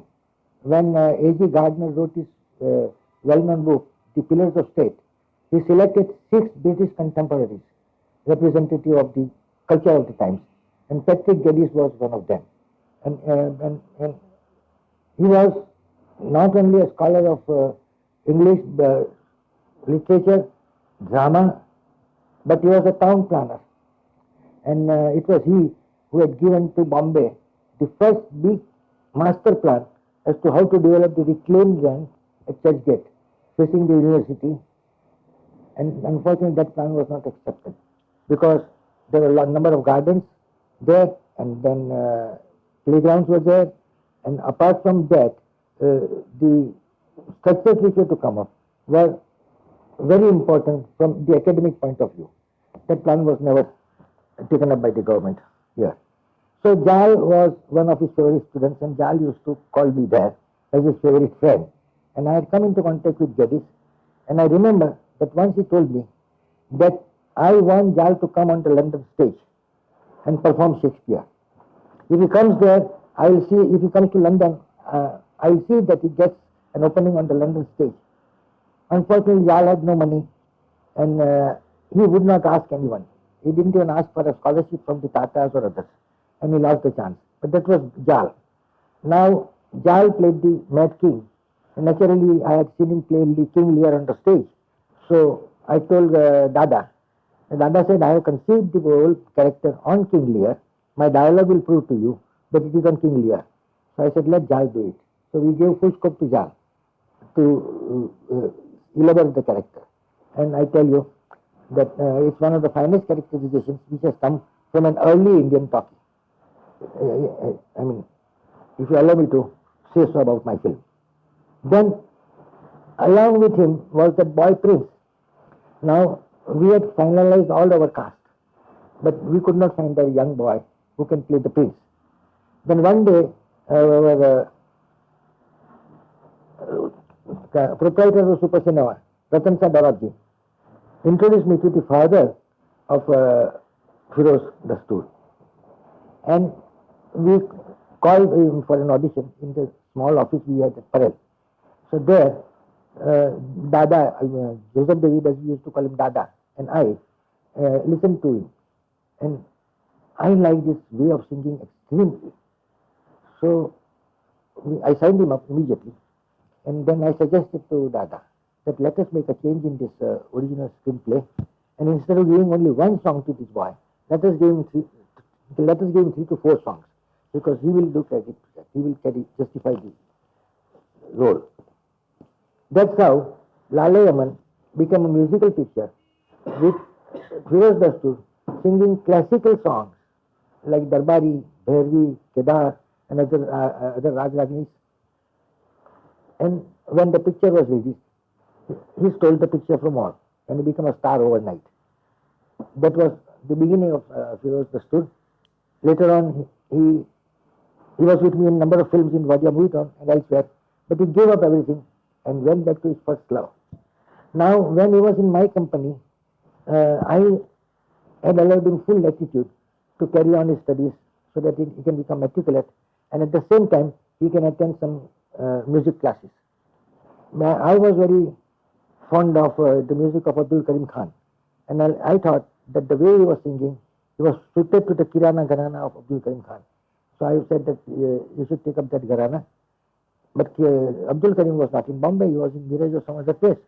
Savai Gandharva is star pupil, another big name, an immortal in our music world. He was there in Bombay, but he had also gone away. So I placed him under another Kirana Gharana musician called Jaukar. And Jaukar was Chendi Pub. And when Savai Gandharva came, he became the star pupil of Savai Gandharva. Today, Firoz Dastur is a Pandit in his own right. And dedicated his life entirely to music. He is the Pandit Firoz Dastur, acknowledged exponent, one of the three best exponents of Kirana Gharana, the other two being Bhimsen Joshi and Gangubai Angal, of that class. And for the last many years, he is the senior professor of music in the music department of the University of Bombay. So that was how we made Lale Yaman. And when I made Lale Yaman, I was completely a novice, a babe in the wood. I did not know anything about talkie. Mohan Bhavnani was running his Ajanta studio. So I went to him and told him, because Bhavnani and I had come in contact during the silent picture days in Koilur, when he was a director in Koilur. And then he went to Adesari Rani. So I went to him and said, all right, Jamshed, we struck a bargain. Billy Moja being the financial chief, he signed the contract, terms, etc., which I didn't bother to look into. And one day was fixed. I think it was 13th of April. 13 being a very lucky day for me somehow or other, though I don't believe in astrology. And we were supposed to shoot from 9 o'clock.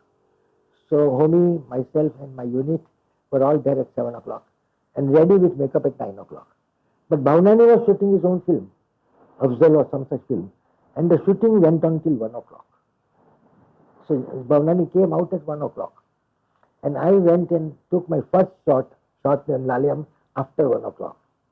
Now Ishwar Singh was the recordist, very well-known name in those days, one of the foremost recordists. And I did not know anything about how to take a shot, when to say start, when to say clap, nothing like that. So I fumbled and I made mistakes. Because when Ishwar Singh would whistle from there, I would not know what to do. So after all, I got a little training and he came out and said, Mr. Wadia, don't become nervous. You see, when I do this, you have to say start, and then when the clap will come, and when the clap will go out, then you give a sign for dialogue or song, and it will go on like that. So I did not know how a talkie was being made till then. And I took the shot. Soon the news went out in the industry that Mr. Wadia at Bengal, JBH Wadia at Bengal, he does not know what to do. Why not tell him to stick to silent pictures, like that. But somehow or other, I got in tune soon and completed the picture against all odds. The picture was again shown to Babaji, that is our Ratan Sadarabji of Super Cinema, and he liked it. He was the first man to like it, the only man to like it, the finished print. So he approached Billy Moria and said that I will convert my silent picture house into talkie, provided you give this film to me. So nobody else was willing to take my film. I agreed to play it on the playhouse locality. And as luck would have it, it clicked. It ran for 14 weeks instead of 4 weeks. And it had to be taken off in the 14th week because Babaji had signed the contract 14 weeks earlier for the next picture of some other producer, which was to come on the Eid day, and the Eid was coming in the 15th week.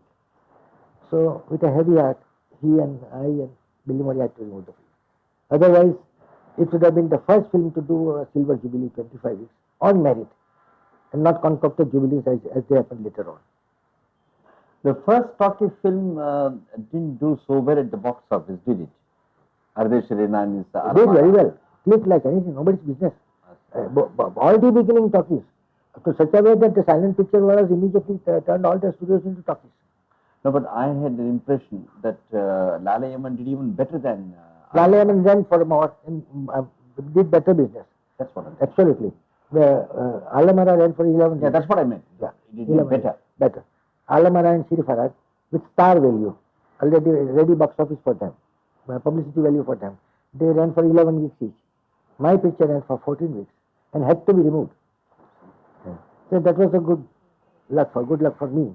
I made a good beginning. Well, just after Lala Yaman, which was. Then was naturally 4 or 5 films which I made were not at all stunt pictures. Nor was Lala Yaman a stunt picture. That had been next fantasy and a musical. Next one was a place again by Dada. The story came from him. It was called Baghe-Misr, the Garden of Egypt. And again a fantasy story.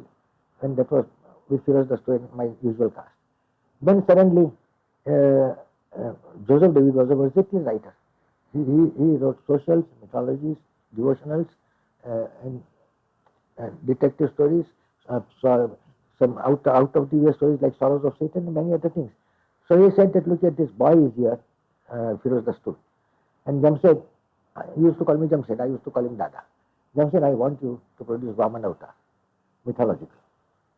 You see, because the Vaman, as you know, is a young boy. Vishnu takes the avatar of Vaman, who is a young boy. A dwarf almost. Yeah, a very short character. Yeah, young boy, but a very important character. So we produced Vaman Avatar with him.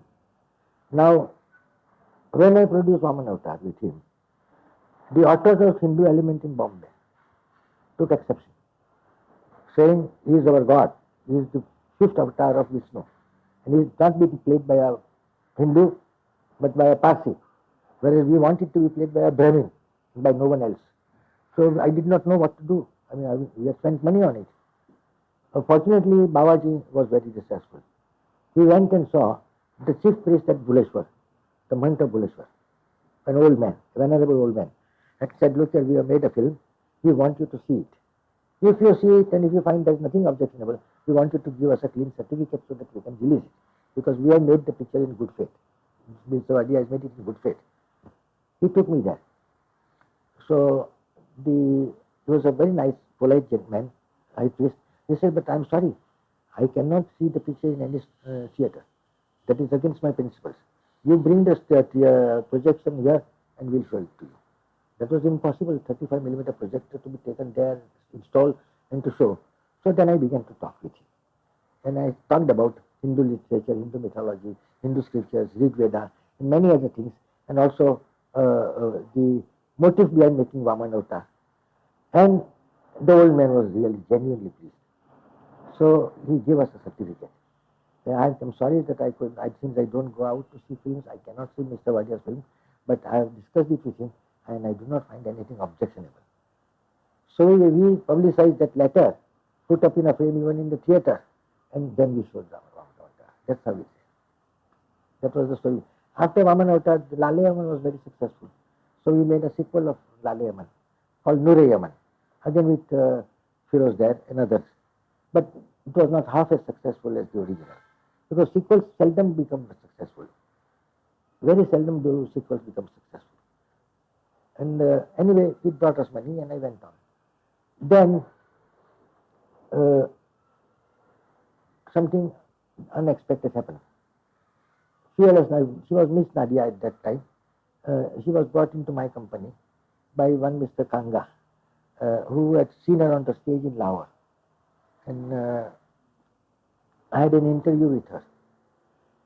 And suddenly it struck me that since I had produced Dilruba Daku with Padma, who was beautiful but fragile, very delicate, but here is a woman, quite hefty, acrobatic, and capable of taking the stunts. She's a rider, she's a swimmer, everything. And She's also a fencer and acrobat. She could take splits, she could go on the trapeze and many other things she could do because she was also in the circus when she was young. And then on the stage as a dancer. So I signed her up. I all along thinking that I'm going to make the reverse of Mark of Zorro on her. Quite a fit character. And that's how I produced Hunter Wali. But before I did that, I wanted to feel, because she could not speak Urdu or Hindustani properly. So I had to ask my dialogue director to coach her up. So he was from the north. So he coached her up for 6 months. And in 6 months, I only took a small role. I gave a small role to her in Yaman, in a social setup.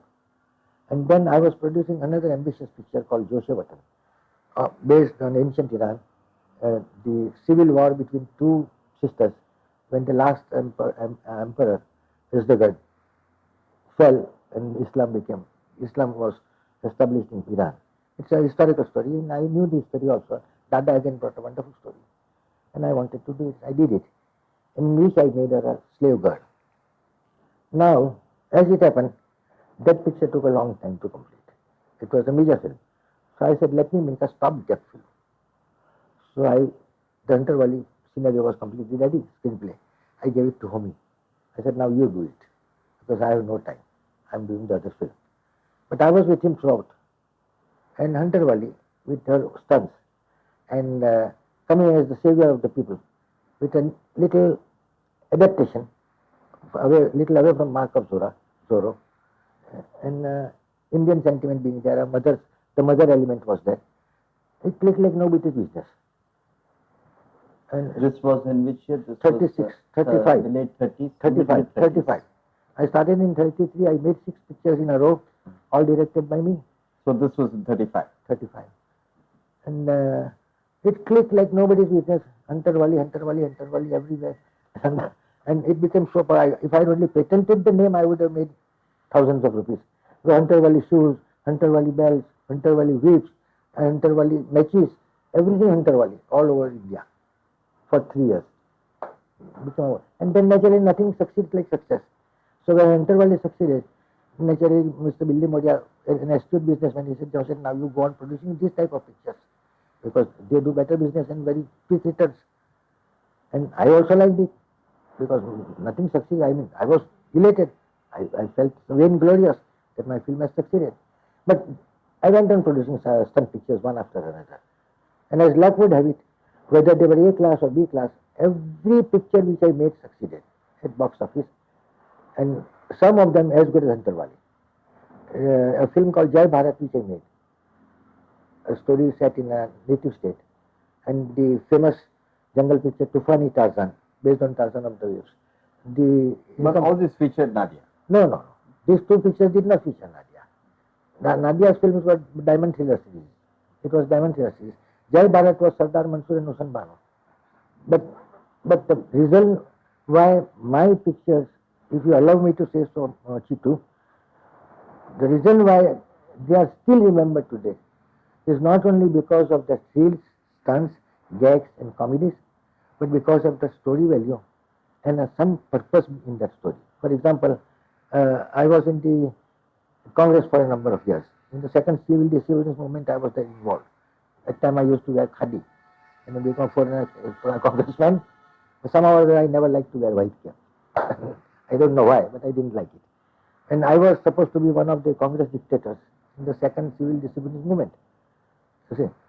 But Gandhiji called off, as you know, after 28 Congress dictators. My turn was to come after 40. So I lost the chance of being garlanded and becoming the hero, guest of His Majesty's government, after which I would have come out and joined politics and might have become Minister of Information. For all I know. That might have been a loss to the film industry.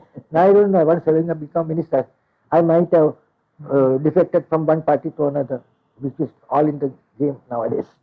But anyway, it was a good thing, a blessing in disguise. So I began producing. Now, why, if you allow me to say so, I'm sorry, I'm doing my own publicity, but I can't help it. It is history. Factual. It is factual history. I used to write the screenplays myself. Very often the dialogue, first dialogue, which would be corrected by the dialogue writer. And in almost every stunt film which I made, I introduced the problem. My most favorite problem was Hindu-Muslim unity, to which I reverted again and again in a number of films. Along with that, emancipation of women, literacy campaign, untouchability, struggle for freedom, etc., etc. So with every stunt film, there was something of basic value, something which was not there in other stunt pictures. That is why, and on top of it, the stunt pictures were technically the best in India. Ours were the best. For the simple reason that Nadia took all her stunts, no duplicates. And she could ride and swim and take anything she can do. So that was one big reason. Secondly, Homi had become an expert in direction of stunts. So in every film, the stunts were entirely in his charge because he was much better at that than myself. But when a dramatic scene would come, he would call me. And he would call me, I will take over, help him, I might direct it. Sometimes a song, if it was an intricate song or something like that. But that's why my films are remembered. The stunt pictures were of a higher caliber, a little higher grade than the average stunt picture. But this is a very interesting point that you mentioned, Jamshid, that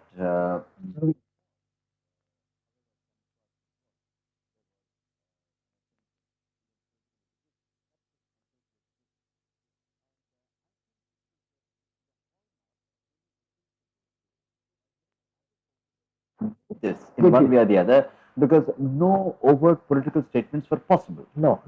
What are your thoughts on this? Yes, but I can tell you one thing, that from one point of view, censorship when the British Indian government was there was more liberal than what it became in 1947 and till the 1980s. The British censorship, Indian censorship, was more liberal. They never interfered with us in anything, only there should be no direct attack on imperialism, no direct attack on the crown. If you didn't do that, you can do anything and get away with it. Could we put it also to their lack of understanding of sovereignty? No, I'm sorry. They were They were liberals. I mean, they were here to rule over us. No government is altruistic. So if the British government came, it wanted to make money out of India.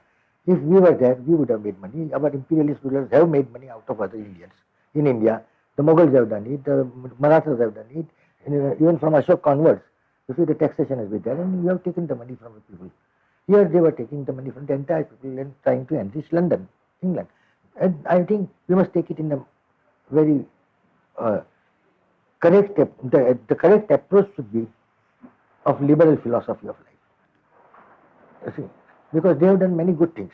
And as I tell you, and I have said it and against many others, that we are doing great injustice to the censorship as it existed right up to 1947. It was more liberal in many respects. For example, in number of stories, I and many others, we would show a tyrant, a king. He would be a tyrant. The people will revolt against him. Azadi, liberty, freedom. They will not object. Sometimes the king would be good, his minister would be the villain of the piece.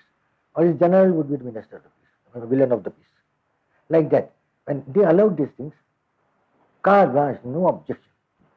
No objection whatsoever. So long as you did not attack British rule directly, taking the name of the British government, you could do anything.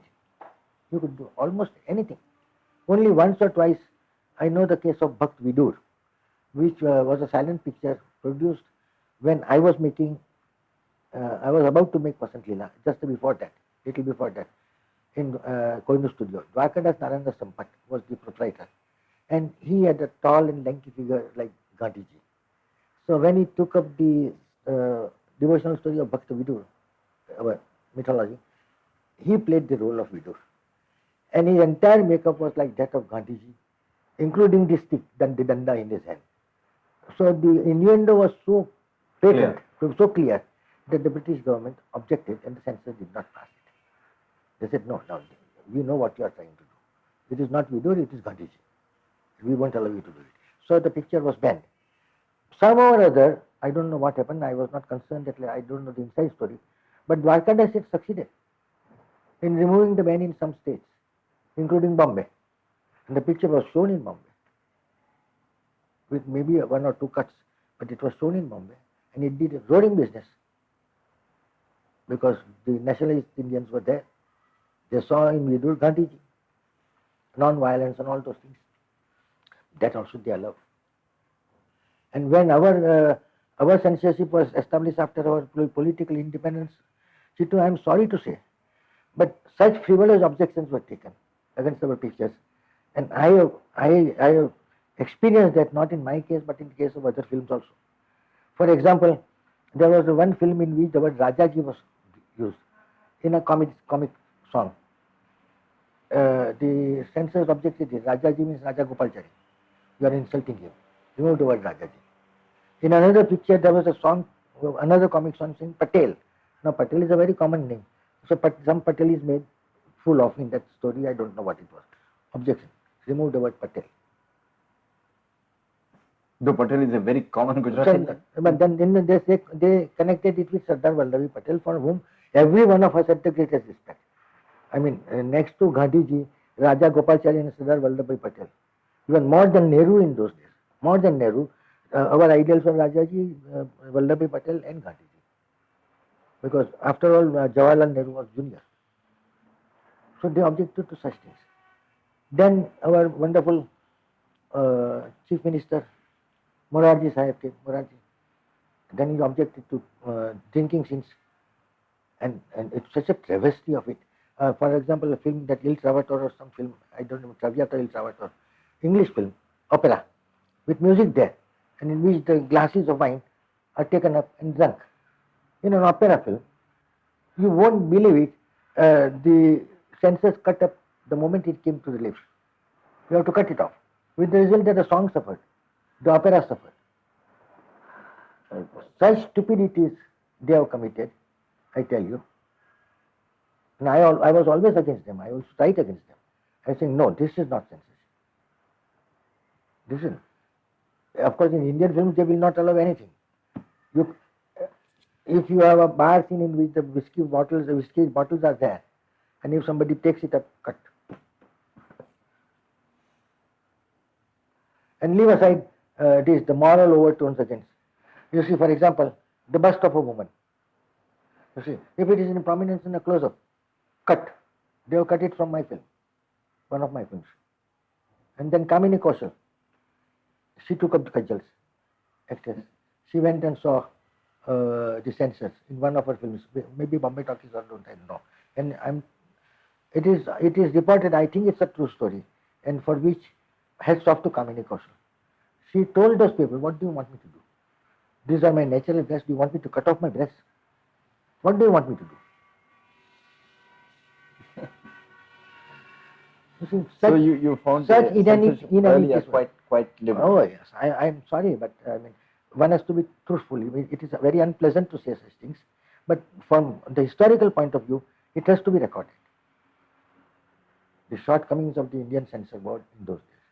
Now, long since it has come out, fortunately, in the last 3 years, very much so. Very much so. And of course, censorship will be always there. I am not against censorship. I mean, in a developing country like India, with number of religions, number of castes, number of cultures flourishing, censorship is necessary. But it has got to be done with a world of understanding. It should not be frivolous. And I am sorry, very often the people who sit there, they do not know anything about filmmaking. You ask them, they can't distinguish between the negative and the positive. Leave aside anything else. Which is a long shot and which is a close-up. I was told to remove by the censor board in Madhosh, Meena Kumari's picture. It was Meena Kumari's first picture as the heroine. I brought her on the screen in the social pictures. Afterwards came by Biju Maura. So there was a song, a dance number. And I was told that I should remove the shot of Chalakti Choli, shining cholis, because they wing the breast. So I looked on the movie wala. I could not find any. So I took my piece there and I told the officer in charge, whose name I should not take because he was such a nice man and a good friend of mine, himself involved in politics at one time, good man. He said, I said, now tell me for heaven's sake, where is the Chalakti Choli? The shining blouse or whatever choli you find, where is it? He showed me one top shot. One top shot, 20 feet up, and some three girls were they were making some design on the ground, and they were moving about, and the light fell on the cholis. Remove this. And I said, this is not a close-up. Whatever it is, remove it. Now, these were the inanities committed by the censor of people there, who did not know what they were doing. Another time, there was a lady on the censor board, and possibly there was a V-shaped blouse worn by some heroine. I don't know, but I heard the story, and it is true. It is true. I have heard that story, and that lady objected. This is very vulgar. You see, you are showing this breast, half V-shaped, and the breast formation can be seen. That lady had the guts to tell her before three other male members, Madam, look at your blouse. Look at your blouse. Now, these were the sort of people there in those days. So I think let us round it off by one anecdote which I happen to remember on the spot now. You see, at the time of Ram Rajya, produced by Bhatt Brothers, Prakash, it was being viewed by the censor officers there. Not the censor, but 2 or 3 of them were there, who were supposed to see the film.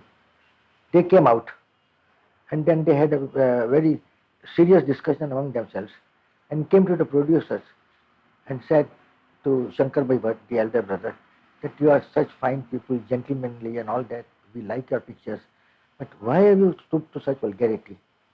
So Shankar Bhai asked them, what vulgarity, where do you find?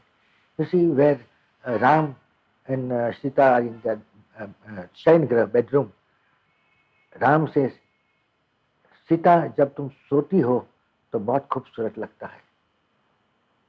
So they said, सोती हो means sleeping. When you are sleeping with me, मेरे साथ सोती हो तो बहुत अच्छा लगता है. Then they could not find the dialogue there. So they ran the picture. And the dialogue, Sita, जब तुम मेरे पास होती हो, when you are near me, instead of that, when you are sleeping with me. Such were the persons. You did not even know. So now let us finish it off. As I said, censorship is necessary. It has got to be liberal. It should be taken in the right spirit. Jamshed said, yesterday we were talking about the censorship of films and so on, and how the old days the censors were seemed to be much more imaginative, and they were not very wooden-headed in their approach. Would you like to tell us something from the vantage point of your own personal knowledge, something about the so-called social films that were made in the early days, both during silent film days as well as talkies, because they seem to suggest that the early filmmakers were not preoccupied with making money. They, of course, every film had to sell and every film had to be seen to make ends meet. But at the same time, they seem to have other purposes also in mind. They had not completely lost sight of those other ideas. Yeah. What do you have to say? Murthy, you are right to an extent only when you say that the early filmmakers were not motivated from the point of view of making money only. But naturally, the idea of making money was there. It is legitimate, human, and very necessary, because unless you make money in a film, you cannot produce another. So that point of view, from that point of view, I think they were also commercial. But you are again right when you say that in course of time, say in the last, say after 1950 or so, the new element, the new producers who came, had for their motive only one thing, to make money, profits. I think that is how the so-called proposal makers came in the film line. You see, what they did was that they made a proposal with some couple of stars, good music director, and say a good cameraman or director, and then with the proposal they approached the distributors or the financiers. It was all right. Proposal making in itself is not wrong. Nothing wrong with it. But where you emphasize it to such an extent that once you know that the proposal has been accepted and you are on the right side of your books in making films, then you lose sight of the raison d'etre of filmmaking, which is first of all uh, one of dedication, you can say. That is not there today as it was at one time. It was definitely there in the early filmmakers because for one thing, their economic position also was such that they couldn't make much money. Very few theaters were there, and the people were not film-minded or cinema-minded in the beginning. It took a long time, say about 10 years, before you could say that a regular film audiences came into being. The pioneers naturally, they were the pioneers in those days. The pioneers naturally do not think much of making money as of giving vent to their personality through their films. What they want generally is to throw their ideas, to project their mind to the public in the form of entertainment. And from that point of view, I think some of the early films were really made by dedicated persons. Later on, if you are to now, you wanted to ask me about the social films, and I think I've already told you that the social films were all pro-establishment films. There were very, very few cases in which you could find a revolt against establishment in the early films. Some of the early pictures which came from Calcutta, from new talkies, new theaters, some of the early films which came from Prabhat, also say later on from Bombay talkies, had tried to make a compromise. Open revolt, I do not remember there was any open revolt against social customs. No, when you, what I had in mind was, I can't talk first-hand knowledge of the old silent days, but in the talkie days, films like Achut Kanya and even earlier, I think Chandral Shah's Achut, with Gohar, to which you have referred in your writings. These were certainly anti-establishment in one sense that they were anti the social conservative norms of the Brahminical classes. But Right. in one sense, they were also pro-establishment, as you rightly say, because the so-called more liberal government of the day, as far as the social norms were concerned, the British, they were against sati, they were against untouchability, and so in that sense, they were pro-establishment. But they did go against the grain of the conservative core of Indian society. You can count such films On one's fingertips. fingertip, more or less. And when you were talking of Achut Kanya and Achut, both came much later on. Yes. And I think they do deserve a niche. Each one of them deserves a niche in the history of our Indian cinema. But between the two, I prefer Achut of Chandral Shah, which was in Achut Kanya. The idea was that an untouchable, the heroine is an untouchable, and the hero belongs to the higher strata of society, and they fall in love. And whether their love is fulfilled or not.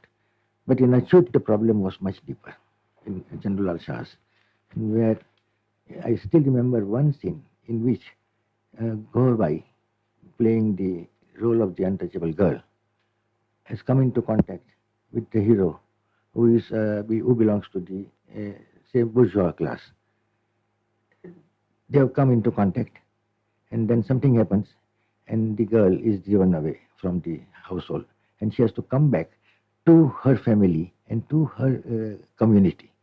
When she comes back, she is not accepted. When she is not accepted, you see, her cri de coeur, I still remember, is the film was in Gujarati. આજે તો હું અછૂતોમાં પણ અછૂત બની ગઈ છું. Today I have become an untouchable, even among the untouchables.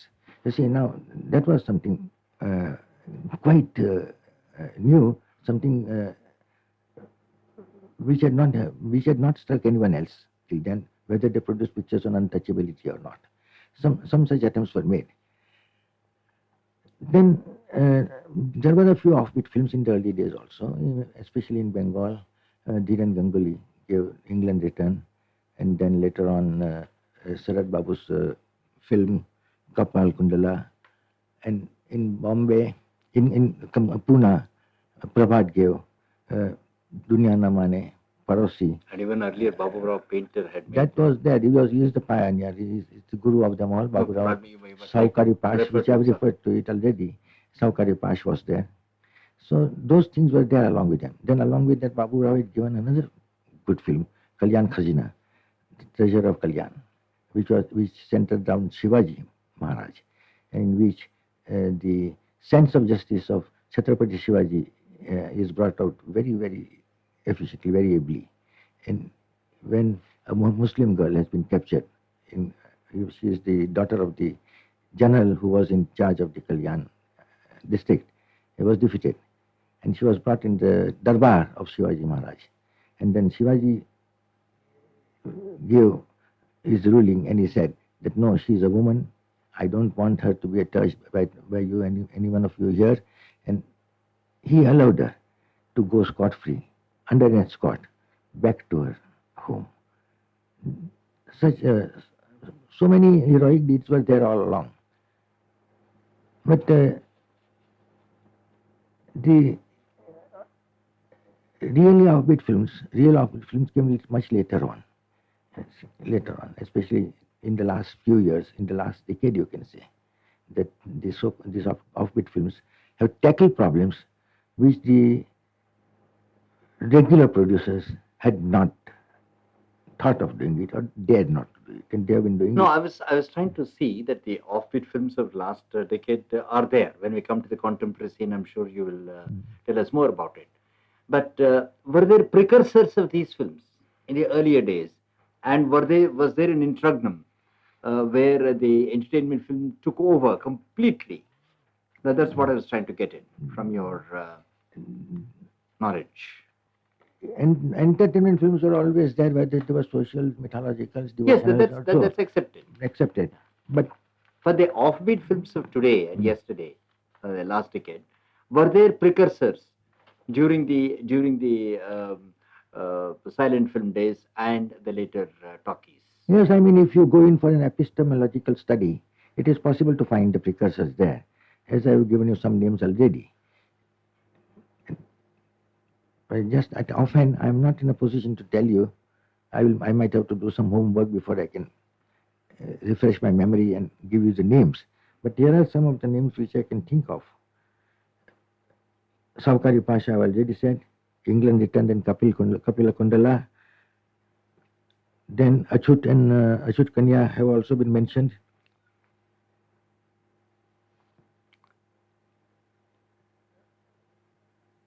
Well, I think just now I can't given us an remember. idea. Not on the spot, I can't remember. Yeah, I'm very sorry. you've given us an idea. But this leads us on to the studios under whose banners this was made. Yeah.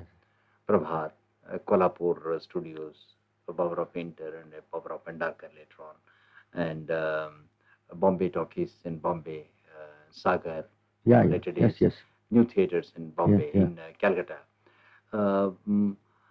Could you tell us something about these studios? What do you want me to say? How they functioned? No, but any historical details, anecdotes, which give us an idea, because to us, all this history of these old studios is just history that we read in the books. Exactly. And here is a person who remembers those studios, Yes. and who has seen them function. Yes. And you could perhaps tell us how they flourished, and what are the factors that made them flourish, and what were the factors that also made them close down. Those were the halcyon days of filmmaking, for the simple reason that each studio had a complete personnel exclusively in its charge. The producer had on his payroll not only the coolies and carpenters and electricians as they are today, even today they are not so, but also heroes and heroines, music directors, Everyone was on the staff. He was supposed to come in time, say at 9 or 9:30, and go home at 6 or 6:30. And during the day, he would be there available to the producer for any work required. And then number two, and very important, that he was exclusively uh, uh, in uh, employed in one studio only. There was no so-called freelance system which came later on and spoiled the spirit of camaraderie which existed between the boss and the staff. That is why they were in a position to give, uh, if you allow me to say so, coherent pictures, whatever the standard. When they took up, when they went in for production, one film, then they could finish it at a stretch in about 3 months or 4 months, maximum 5 months, and that is why number of studios used to give more than one film a month. General Al Shah in Ranjit gave about 15 to 16 pictures a year. Even in Wadia Movietone, we used to produce 5 to 6 pictures of our own, plus 6 pictures which were either subsidized by us or produced in Wadia Movietone under different banners. And that was possible because each and every one was available to us. Role. And that was possible because each and every one was available to us.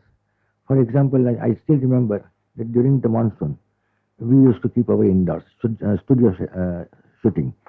Suppose suddenly the sky cleared, say in the month of August, as it generally does. I had only to issue instructions and say, stop work in the studio, don't start it at all, pack up and go outdoors. Because everybody was available, the entire staff was available. And the sequence may be different, but some sequence which we can take in outdoors, we used to make use of the day. Now, such a thing cannot exist today in the so-called freelance, with the so-called freelance system prevailing.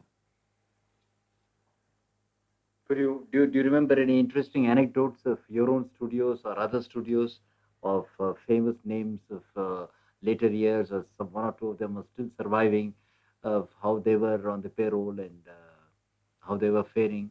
Because we hear that even the great Motilal, the heartbeat of the matinee idol of those days, Yes, yes. he was on a very modest All pay of them from made, Sagar Movietone. every one of them had to make a modest beginning in those days. And the scales were, of course, much lower, but comparatively so, because anyone who was making 100 rupees that day, in those days, was happy about his earnings than one who is making 1,000 today with the inflation and other things. Another important thing in those days, another significant factor in those days was that the hero or the heroine, or whether the director or the cameraman, or whether it was the case of the coolie or the carpenter, every one of them was a handyman.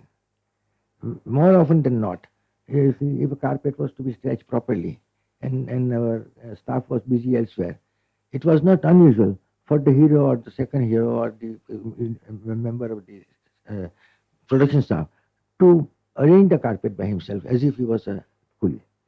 And very often the heroine would come and attend to the decor with from a woman's point of view, saying, no, this curtain is not properly placed, and you place it there, and like that. And everybody was involved in filmmaking. Nobody was big, nobody was small. ना कोई बंदा था उस दिन में, ना कोई बंदा Nawaz. Yeah, I think that speaks volumes, as you say. For one thing, it prevented an actor from signing up an impossible number of films. It was impossible. He simply could not do it. He was not allowed to do. And holding up. He was not allowed to do. He was not allowed to do. Either he had to leave the company and he would go to the other company, which was legitimate. Or in very rare cases, the permission of the producer was taken. Very rarely. So guest appearance. Just for appearance and for a film also. Now, could you tell us what are the factors do you think that led to the downfall of the studio system? No, the studio system, that is the development in technology which enable us to make films nowadays, not in the studio with the artificial lights, but we can take a few small complement of lights and do it in a regular house or a home or a palace or a castle, anywhere. And then it gives a sense of realism also. No, when I say the studio system, not only the physical studio, but the system of one establishment with all these people. The- Only the freelance system is responsible for that. Because once the freelance system became the rule of the day, everybody was free. It started with the heroes and heroines. Then came the turn of the music directors. Then the directors, cameramen, ultimately even the stunt pullers. They became freelance artists. And you have to run away, run from one place to another. In you may be working for one film today or for a couple of days, then you go and work for the second film, then again for the third film, and studios cannot prosper in such an atmosphere if there is no regular work done, and if the producer has to depend upon getting dates from practically the entire staff nowadays. And the entire staff, you have got to uh, work out the jigsaw puzzle in full. For example, I still remember that when 60s when I was making films in the studio, this freelance system was in practice. Uh, I had to postpone my shooting once because my four characters, small characters who were fighters, were not available to me. They had gone outdoors, perhaps to Simla or Kashmir or Hyderabad. And I had to postpone the shooting because they were equally important. They were in the sequence, and when they were not available, I simply could not carry out my war. So that is one reason why the studios uh, have gone down. I think it is the same case everywhere. Even in America, the glory that was Hollywood at one time is no longer there. Now, coming chronologically, we've covered up to the beginning of the talkies. Now, could you tell us the further development of Indian cinema after the talkies came in? What were the developments significant in the 30s, in the remaining 30s, and then in the 40s and 50s? How it developed? The charm of entertainment lies in its novelty. Its novelty. And when the novelty wears off, the studio, producer has to sit up and take notice and go ahead and give something else in its place. For example, if you start with, let us take the example of our stunt films. When the stunt films were in vogue, everybody used to make stunt films, not only the Wadias, before me also, I just did it. But then a time came when the audiences got bored more or less with the same sort of formula films which came in the market. So naturally, to keep the show going, the show must go on. And it can only go on when you affect a change which is accepted by the audience, because the audience is always ready to take something new. So from step to step you go on. From mythological you came to devotionals, along with that you came up to the socials, then small films and then big budget films and spectacular films, historical films. All those things come only because the man in the audience wants to be entertained with something new. It may take a long time for him. For example, the large number of our so-called social films are still the formula films. Whether whether a very big star is there or a small star is there, it is the same thing. The story content is the same. What we call the masala film. Everything should be there. Number of songs should be there. The dances will be there. Fights will be there, and a few sentimental scenes will be there.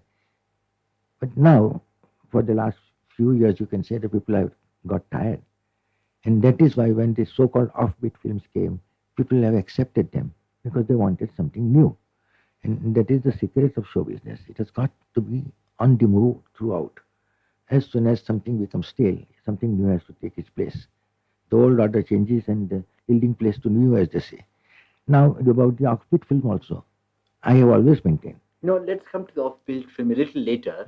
I thought, we might devote a little more time to the changeover from silent to talkie and the early silent talkie films, and what changes were wrought in. The very, the talkie films which were made in the first few years uh, were more or less theatrical, and very often the stage plays were adapted to the screen.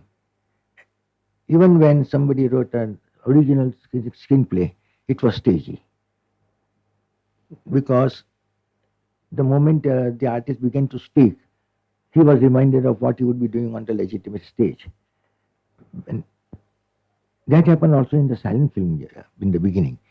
And towards the end of the silent film era, say between 1927 and 31, the standard of acting had improved. The legerdemain and ordinary theatrical uh, expressions had given way to realistic treatment. And then suddenly, when the talkies were evolving, improving, when the silent pictures were improving, the talkies came. And when the talkies came again, the pendulum swung back, and the approach was completely theatrical for a long time. Then later on, uh, uh, with the improvement in the technique, especially the recording equipments, you see, then the artists were not supposed to shout out. They could speak in their natural tones, and their voices were recorded properly. It brought us reform, much needed reform. And today you find that very few films are theatrical. But when I was speaking about the offbeat films, I wanted to say something else. What I was saying was that there have been offbeat films in every decade of filmmaking. This is a fact which has been overlooked by us. Everywhere, not here, but all over the world in show business, there have been offbeat films in every decade. Then, once in a way, the offbeat film clicks like nobody's business. Then others have got the courage, pick up the courage and follow, and they give more offbeat films. If this process goes on for a long time, then the offbeat film also falls in the trap of the formula film. And a time will come, or time has come in the past also, and it will come again, when the so-called offbeat films, which are supposed to be superior today, will become stale, and the audiences will not like them, and they will want some change. At that time, again, the filmmaking treatment of filmmaking has to change with the change in the taste of the audiences. It's like shall we say, the cliche in language form. What Exactly. is cliche but much used phrase? Much used phrase. Now, Exactly. when it becomes much Much used, used, exactly. Becomes, what is now a novelty becomes a cliche. becomes a cliche later on. Yes. And so something new has to be Yeah. invented. And talking of cliches, it's not only the average commercial film or the escapist film which has cliches. Even the offbeat films have their cliches. If they look deep into what they are doing, it's not easy to avoid cliches. So they will be there. And once they become cliche, the people will lose interest in the story content even. And then change must be there. In fact, the only thing which is permanent in nature is change. Change is the order of life. Change. It is always there. If you don't change, you see, you stagnate. And stagnation is death, biologically speaking. Would you like to refer to any outstanding films of the late 30s or the 40s, which you think have made for themselves a permanent niche in the history of Indian cinema? I think in every decade there have been films which have earned their respective places in the pantheon of the Indian cinema. Every, No, in the early talkies. even the early silent. Talkies. Even the I mean, early I'd silent. like you to believe if there's anything that comes to your mind. Can you refer to any of those films? I mean, which you think? either I will have to make a very long list. Doesn't and if matter. if I give a few, I mean, I'll be doing injustice to a number of others. But a film very often gains reputation retrospectively. When it is, you may make a film which will not succeed at the box office at the time of its release, perhaps after 5 or 10 years, when it is seen again by the cineasts or by the film societies, they find some values in it which the audiences missed at that time because they were not prepared for it, they didn't believe in it, and our tastes have changed, our approach, mental approach, intellectual approach has changed, and then we find that a so-called film which has failed at the box office has something of permanent value in it. This is not unusual everywhere. Now, earlier you referred to the development, how film has changed and changes the order of life, as you said. That from the early stunts, you had the devotional, mythological, then you had the social films, and then you had the offbeat films. Then you had you had the commercial films, the formula films, and the spectacles, and Yes. so on. How do you see this change from the ordinary commercials of the early 40s to the big spectacles, which appeared, say, around about in the late 40s, perhaps 48, like films like Chandralekha of Vasan. and then a host of other A host films. of others, exactly. Nothing succeeds like success, Murthy. Once the Chandralekha succeeded, you see, people, the filmmakers knew that if they gave films of the same type, they will click at box office, and they did click. Do you see Chandralekha as a sort of a turning point in marking out the success of the spectacular film? This happened in 1948, if I'm not mistaken. Yes and no, because even you can go back, and there were spectacular films during the early years also. Anarkali and Madhuri, even as silent films, had spectacle, which was produced by Adasari Rani with Sulochana there, and directed by Chaudhary, Aris Chaudhary. R.S. Chaudhary, and they were spectacular, not so much as Chandralekha, but they were, say, our Sholay, but they were spectacular because compared to the films which were made at that time, Anarkali became a spectacle. I still remember having seen it, the silent, and I called it a spectacular film then. So these were the precursors of Chandralekha. Yeah, naturally. And the precursor, the Chandralekha that was made by Vasan was only a further development. Further development in course of time, because by the time Chandralekha was there, Vasan's Vasan was a very good businessman. He had made good money out of his films and other businesses, and he had the courage to plow back that money and a big spectacular film. Novelty of it was there, with the circus scenes, with that famous drum dance sequence. Yes, absolutely. Yeah. And then when others copied it, became a travesty also. The so-called drum dance of Chandralekha was copied by so many filmmakers in that escapist films, and every time the man in the audience compared it to Chandralekha and found it wanting. Yeah, this happened in 1948. Yeah. But later on in the 50s, we saw the beginning of the offbeat film.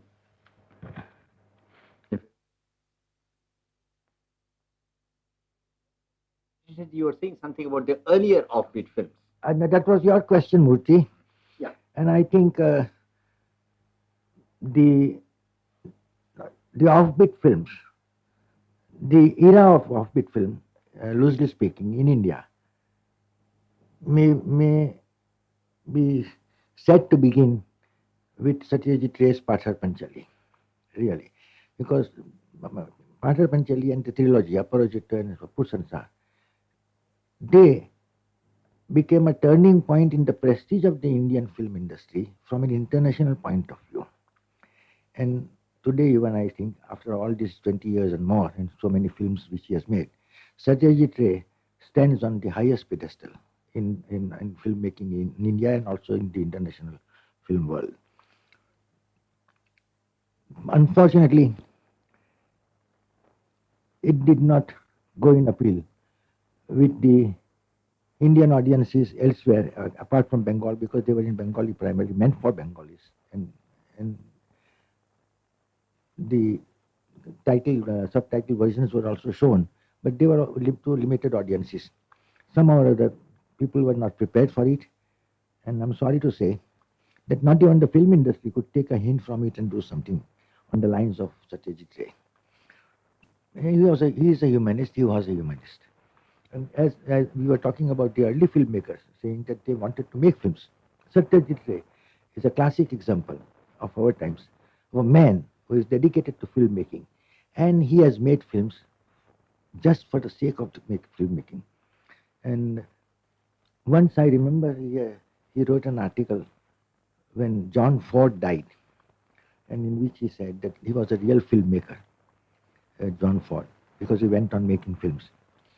So I wrote an article and sent it to, I think, the Span magazine, American magazine, where it was published also. And I said that that if you want to compare someone to John Ford in India, it is Satyajit Ray. He believes in making films. As soon as the film is over, he goes to the next one. And a dedicated filmmaker, and he wants, first of all, to satisfy his own self and project his mind as honestly as possible without any fanfare, very often on shoestring budgets. But whether a film is produced on a shoestring budget or lavishly, it is the content of the film, its treatment, and the heart appeal, which is in a given film, which ensures place for it in history. And many of the films of Satyajit Ray belong to that category. Now, talking to the earlier offbeat films, you said that unfortunately they did not have a mass audience. But some of the films of Bimal Roy did have Oh yes, a wide oh yes, appeal. Maya. And Mukti. in a way, No, that was not Bimal Roy. Sorry, no, I'm mistaken. yeah, that is, no, I'm That was talking Barua. of Do Bigha Zameen and Hamrahi. like that. Hamrahi. Hamrahi was the first Do film. Bigha. Do Bigha. Hamrahi, as you know, was a remake in Hindi of the earlier Bengali film, Udayar Pathe. And I think the credit must go to the late Sarkar for allowing these people to make that as a sort of an experimental film. Right. And that's how Udayar Pathe was made. But these films were made and they did have a wider appeal. I'll come to that later. I think there is something about the manipulation of the outlets and how some of the films which could be seen by the majority are not even seen by them, and we take it for granted that the people will not like them. Now that's something that we could perhaps quite answer. Nobody knows what the people will, what the audiences will like. It's only when the film comes and the audience reaction is there that you know whether they have accepted it or not. Bimal Roy's films and many of the new talkies films, of which the real inspirer was Mr. Sarkar, Yen Sarkar, yes. Were accepted by the people here also. For example, when they were shown the early new talkies films, Chandidas and Devdas and others, I mean, it did create a very good impression here, and people began to take notice of it. In fact, later on, any film which came from new theaters had a ready audience because the people had accepted it. Somehow or other, the Bombay filmmakers could not adjust themselves to this point of view, or the Bengali point of view, you can say, and they went on producing in their own, their films as they liked and in their own manner. Now, talking to the very early films, even from the silent days, you have had a first-class collaborator in your own brother, Homi. Yeah. And you wanted to say something about. I'm very glad, Murthy, you have given me an opportunity. Homi is my younger brother, younger by about almost 10 years. And when I was already in college, he was schooling, and I used to take him with me to see films. From that time onwards, I may be said to be responsible for creating an interest in the film in Homi. Then when I started Vasant Leela with G.S. Daware, my first silent film in 1928, Homi was he was not even a matriculate. He was in the 6th or 7th standard at that time. And he used to come with me. And whenever the school was not there, he used to move about with me, and he began to be interested in genuinely, especially on the technical side. Then it so happened that he failed in the matric examination. And there was a veritable crisis in the family, you see, because he said that he didn't want to go ahead. He wanted to join his brother. He said, I'm going with Jamshed. I don't want to study. Now, naturally, the entire membership was against it, including myself. My mother was a woman of deep understanding, and she told me to attend to this crisis. So I had a talk with Homi, and I told him, look here, Homi, you must at least be a matriculate. I will not take you up unless you are a matriculate. Get through your examination, then come to me and I'll see what I can do. So he very sedulously worked for the exam and came out successfully. On the second day of the exam, when we were discussing whether we should go join the St. Xavier's College or what, he came back. He came to us and said that he didn't want to go further. There was another crisis at that time because they said, and what is this? Which Parsi boy who is a matriculate coming from a good family and has got an opportunity to go to a college and will not do so, and his family will sit quiet about it? Everybody was against it, except my wife, who was with me.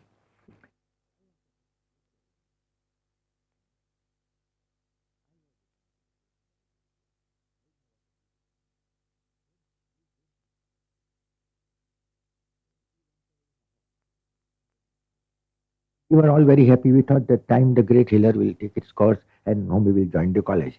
But within 10 or 15 minutes, he came back with all his books neatly tied in the bundle and threw it on the divan and said, these are the books.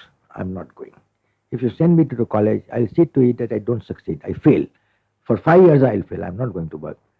We didn't know what to do. So my mother naturally asked me. I said, give me some time. Let me think over it.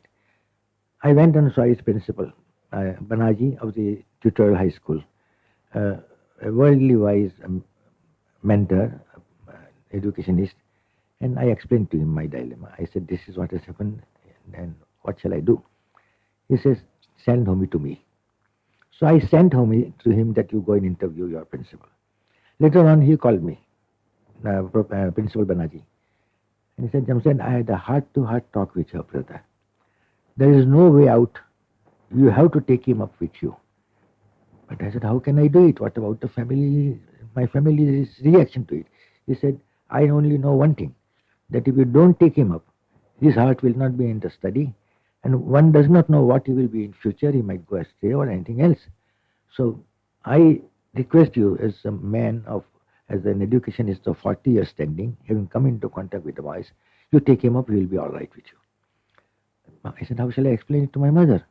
He said, go and tell what I have, explain to her what I have told you, but in case you need me, I will be very happy to come and see your mother. So I went and saw my mother and told her, okay, this is what has happened. He said, what has happened? And he told Banaji, which Principal Banaji repeated to me.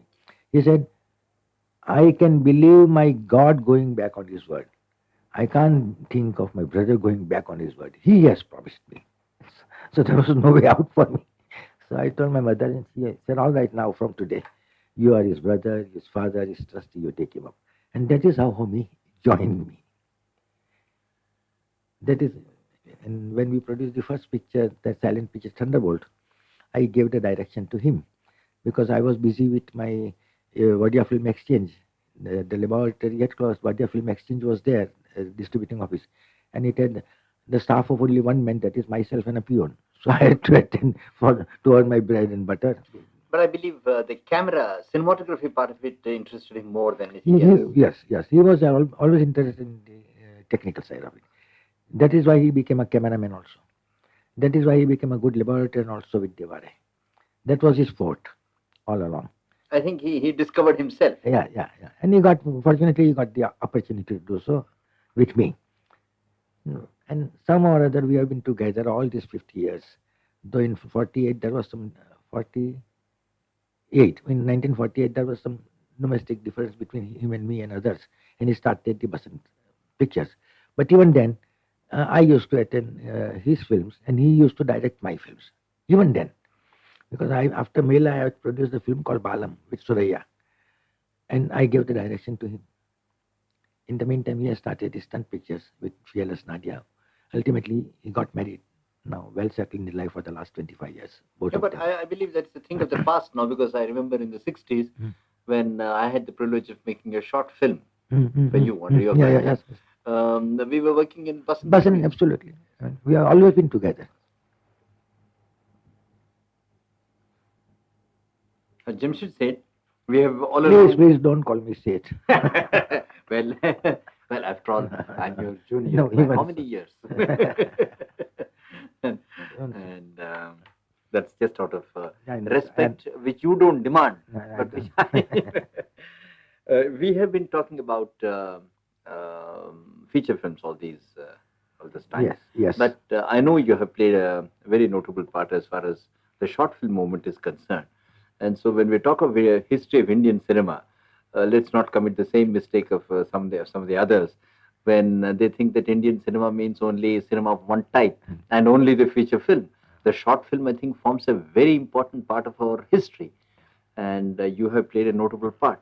Would you like to say something about some of the films that you have made, and also the whole institution of the films division, the film advisory board?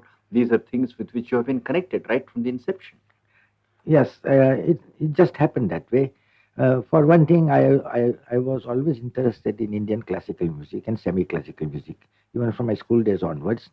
And when I started Wadia Movie Tone, naturally, there was no scope for me as a producer to make use of classic music, although I did do so in the case of Lalayaman and some other films of Firoz Dastur.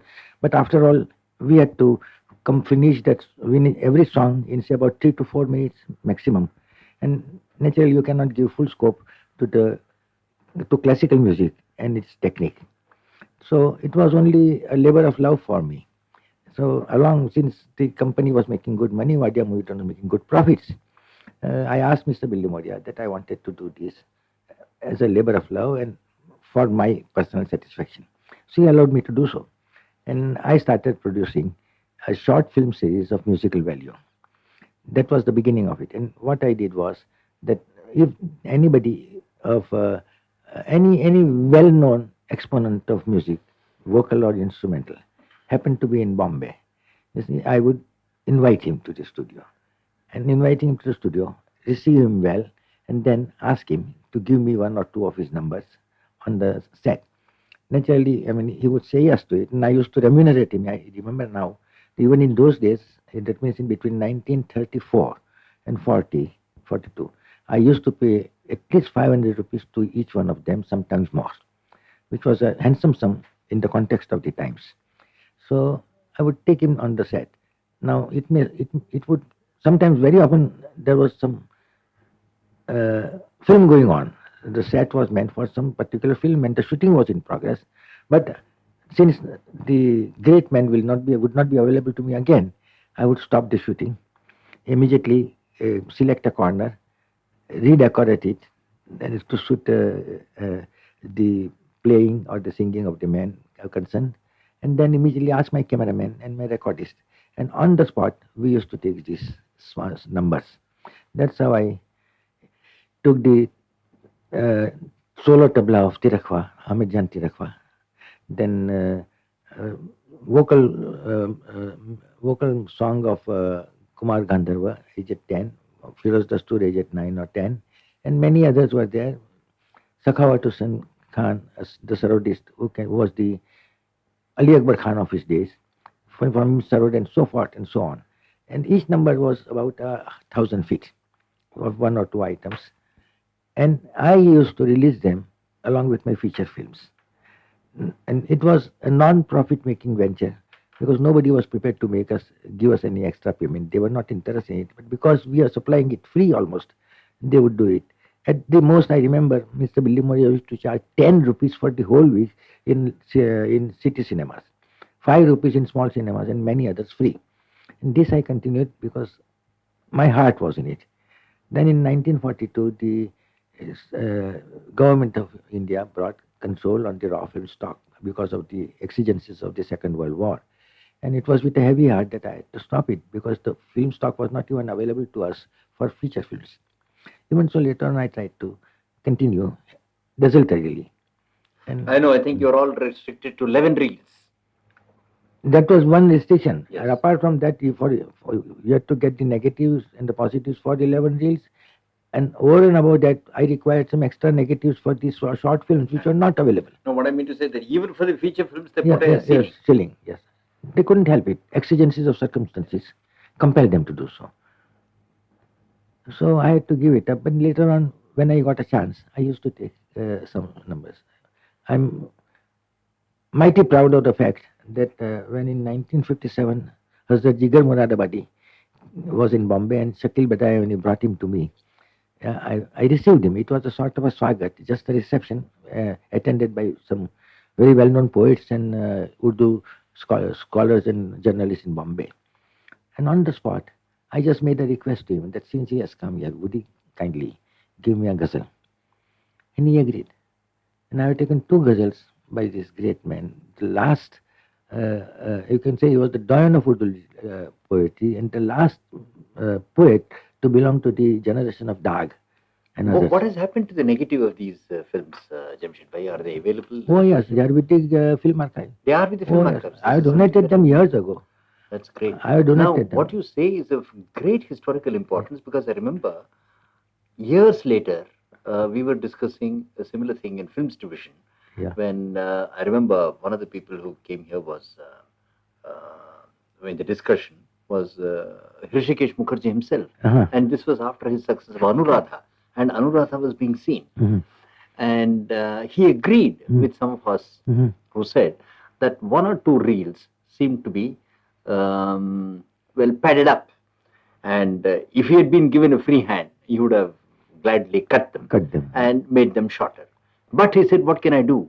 I was helpless because the show business, the distribution, etc., wanted a minimum number of so many reels. 11,000 to 12,000. Now, feet. I made a very, what I thought was a very foolish suggestion. I mean, in the sense that I said, look, Dada, it seems to me that if you were Yeah. restricted by such restrictions that you had to give 12 reels or 13 reels, and you found that you could not pad this up beyond 10 reels. Supposing you said, all right, now you're already a director of repute, established yourself. Absolutely. You can say, all right, I'll give you 10 reels of this film, as I've seen it. Plus a short film. 2 reels, uncontrolled by anybody, there is no sponsor or anything of that sort. I'll make 2 reels of a film on an art subject or music or architecture, whatever which I like, or on the landscape of the countryside in Bengal, and I'll give it and tag it on together. That 10 plus this 2 will make 12, and here you have 12 reels. Yes. And it doesn't, and it also opens up a tremendous possibility for short film making outside the government auspices, of which all the short filmmakers were critical. They said, I mean, this is sort of a iron clamp and it is stunting our growth. That is, Yeah, yes, I yes. said, you can kill 2 birds at 1 stroke. Mhm. He said, Murthy, it's a very novel idea, Mm. but one will have to think hard about it. No. I mean, here you were, No, I did not years give a ago. thought. I just No, believed in what I'm doing saying it. is that this is still possible. Mhm. This is still possible. And today we don't have the restriction on length. No, none. None. So this opens up tremendous possibilities. And one can fall back on Yeah. your experience. Well, anyway, even when I used to shoot or take those films, I was not aware as to what will happen to them in future. I believed in doing the job at that time, and I was satisfied every time I took a sequence or a song or a dance even sometimes or a ghazal recital. I was happy, and I released it along with every feature film of mine. It's only in retrospect that I found that it was valuable. Now this Hazrat Jigar Muradabadi's 2 ghazals, I call it a priceless gift from a priceless poet, because you can put the value of 1 rupee or 1 lakh of rupees, it's meaningless. It is priceless. That's the only record of this great man on the screen. So that gives you also personal satisfaction, psychological satisfaction. This can make a wonderful featurette on television. It can be shown on telecinema. Let us forget it just now, we'll do it. I'm actually redoing the whole series now, and it will take about 6 months more, and of course, a lot of money to be plowed in, which I find very difficult today. But I'm going to do it. Now, what about the Film Advisory Board and your role in it? Yes, there also it so happened that I was interested in the documentary film much earlier. You can say that from 1932 or 33, I was interested in, and I used to read the literature, and I used to subscribe to the copies of John Grierson's early journals called The World and Sea, and, and then later on the Journal of the Film Institute, Sight and Sound. And they had another journal at that time called the Documentary Newsletter, which was solely devoted to documentary films made in England and elsewhere with their stories, sometimes whatever the story content was there, and reviews, criticism, etc., with the names of the people. So I don't know how, but I happened to be interested in it. And I used to make small documentaries myself. Then the war came, and when the war came, the British Indian government wanted to start a film advisory board so that they can produce war effort films. At that time, I was out of the National Congress. I had joined the M.N. Roy's Radical Democratic Party of India as a Royist, and I believed that this war, which was an anti-fascist war, should be supported. That was the Roy's point of view, because freedom being indivisible, India's freedom was linked up with world freedom. And if Hitler and his hordes were to succeed, then another dark age would come into being, and it will be very sad and tragic for humanity. So only from that we were anti-imperialist, but at the same time we were pro-war for these bigger reasons. So when the Film Advisory Board was to start, naturally the film industry people were called, and along with them were the American distributors, heads of the distributing offices here, and somebody from the government. Mr. P.J. Griffiths was there as the press controller, so he was the man in charge. P.N. Thapar was the secretary of the Information and Broadcasting Department. He was there, and we were all there. And Desmond Young, it was Desmond Young's idea. So Desmond Young attended the meeting. And then naturally the discussion started. And then they said that we need a producer. No, there cannot be you cannot find a producer in India because the movement did not exist. Nobody knew anything about it. So we had to depend upon getting someone from England. Naturally, the American contingent and others knew about two or three important names like that of Paul Rothai and John Grierson, and they said we can invite them. I remember Desmond even wrote down the names. I was sitting quietly, as a backbencher. And then I said that I'm afraid, sir, it is not possible. I said, why? I said, because John Grierson is busy making war effort films for England and is likely to go to Canada. And Paul Rotha will not find time also. Then some names were taken. And then they said, we don't know. Can you suggest any name? So I suggested the name of Alex Shaw. Nobody knew who Alex Shaw was here. Not even Desmond Young, not P.J. Griffiths, not anyone else in India or the American. So fortunately, I used to read those papers, documentary newsletters and other things. So I knew something of his background. I said, he is good, is an up and coming documentary film director, and he will be available if at all anybody else. And that's how Alex Shaw came here, at my instance. Then they wanted somebody as the chairman of the Film Advisory Board. Now, I was not in the run for it. Honestly, I was not in the run for it. I had no idea. There were some others, I need not take their names. But one day, General Alsa, our real Sardar of the industry, he came and saw me at Worli. And he said, the driver came and said, Wadia Sahab, General Alsa wants to see you. I said, why not invite him? This is our home, he can come and say. He said, he wants to talk to you privately. So I went and talked to him. And he prevailed upon me. He said that, look here, they want me to be the chairman of the Film Advisory Board. I am for the war effort films, but I cannot be the chairman because I am also an Indian nationalist and a congressman. And it will be very dishonest on my part to do so. Some others are there. I said, let others go. They said, no. Delhi, that is to say, Desmond Young and P.J. Griffiths, want you to be the chairman. That's how I became the chairman. I accepted it. And naturally, since my heart was in it, I remained the chairman till the Film Advisory Board was dissolved.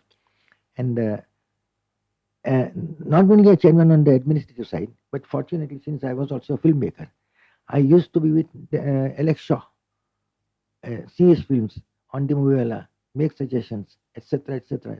Almost a unofficial producer also. So when Alex Shaw left, they came to me. When they came to me and said, Mr. Wadia, I still remember they came to my Logic Castle studios at Paral, where now you have got Raj Kamal. PJ Griffiths was there, P.N. Thapar, my Mr. Membi Billimoria, and one or two American distributors who were also members. They came and they asked me to be the chairman, to be the producer of the Film Advisory Board. I was hesitating, you see, because my services were honorary. I had not taken a single rupee from them. It was out of my conviction that I was helping them. So I was offered the most tempting terms, Murthy. You will be surprised. They said, we are going to remove the entire Film Advisory Board from this place here to Lauji Castle Wadia movie tone. That I would be allowed to make my feature films. I have only to make documentaries there. My laboratory was also there. The work would come there and they would pay me 2,500 rupees a month. I did not accept it because I was already the bête noire, the black sheep, not a good patriot, Indian patriot, trying to help the satanic British government and all those things. So I said, no, I cannot afford to take any money from you. But I don't know whether I shall accept it or not. Give me some time. Because I did not want to compromise my position. I did not want people in India, whether they knew me or not, to say that now I have benefited out of my work and I am getting the work in Wadia movie tone and making money. One day, Baburao Patel dropped in. I said, what is Jamshed? I have come to see you on a very important matter. They want a. One day, Baburao Patel dropped in.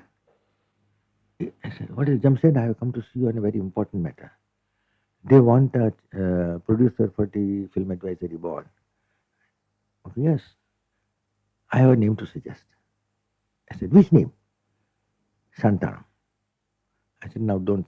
I know you are very fond of making jokes and all those things, but reserve that for your film India. He said, no, Jamshed, you don't know. Then he told me the whole background, how Shantaram has gone out of Prabhat and had come to Bombay, etc., etc. So I said, all right. So I went and saw Shantaram with Baburao Patel. He was also hesitating because being aligned to the Indian National Congress, he did not know what to do. Believe it or not, I lectured him, actually gave lectures to him 3 times before he could accept. Then he accepted. When he accepted, our Hezra Mir was there as assistant to Alex. And naturally, it was his chance. He should have become the producer because he was there. But when the meeting was held in the Metro Cinema and I was called, and I was in the chair, and they said, they expected me to say that I'm going to be the producer. And I said, no, I'm not going to be the producer, but I found a much better man.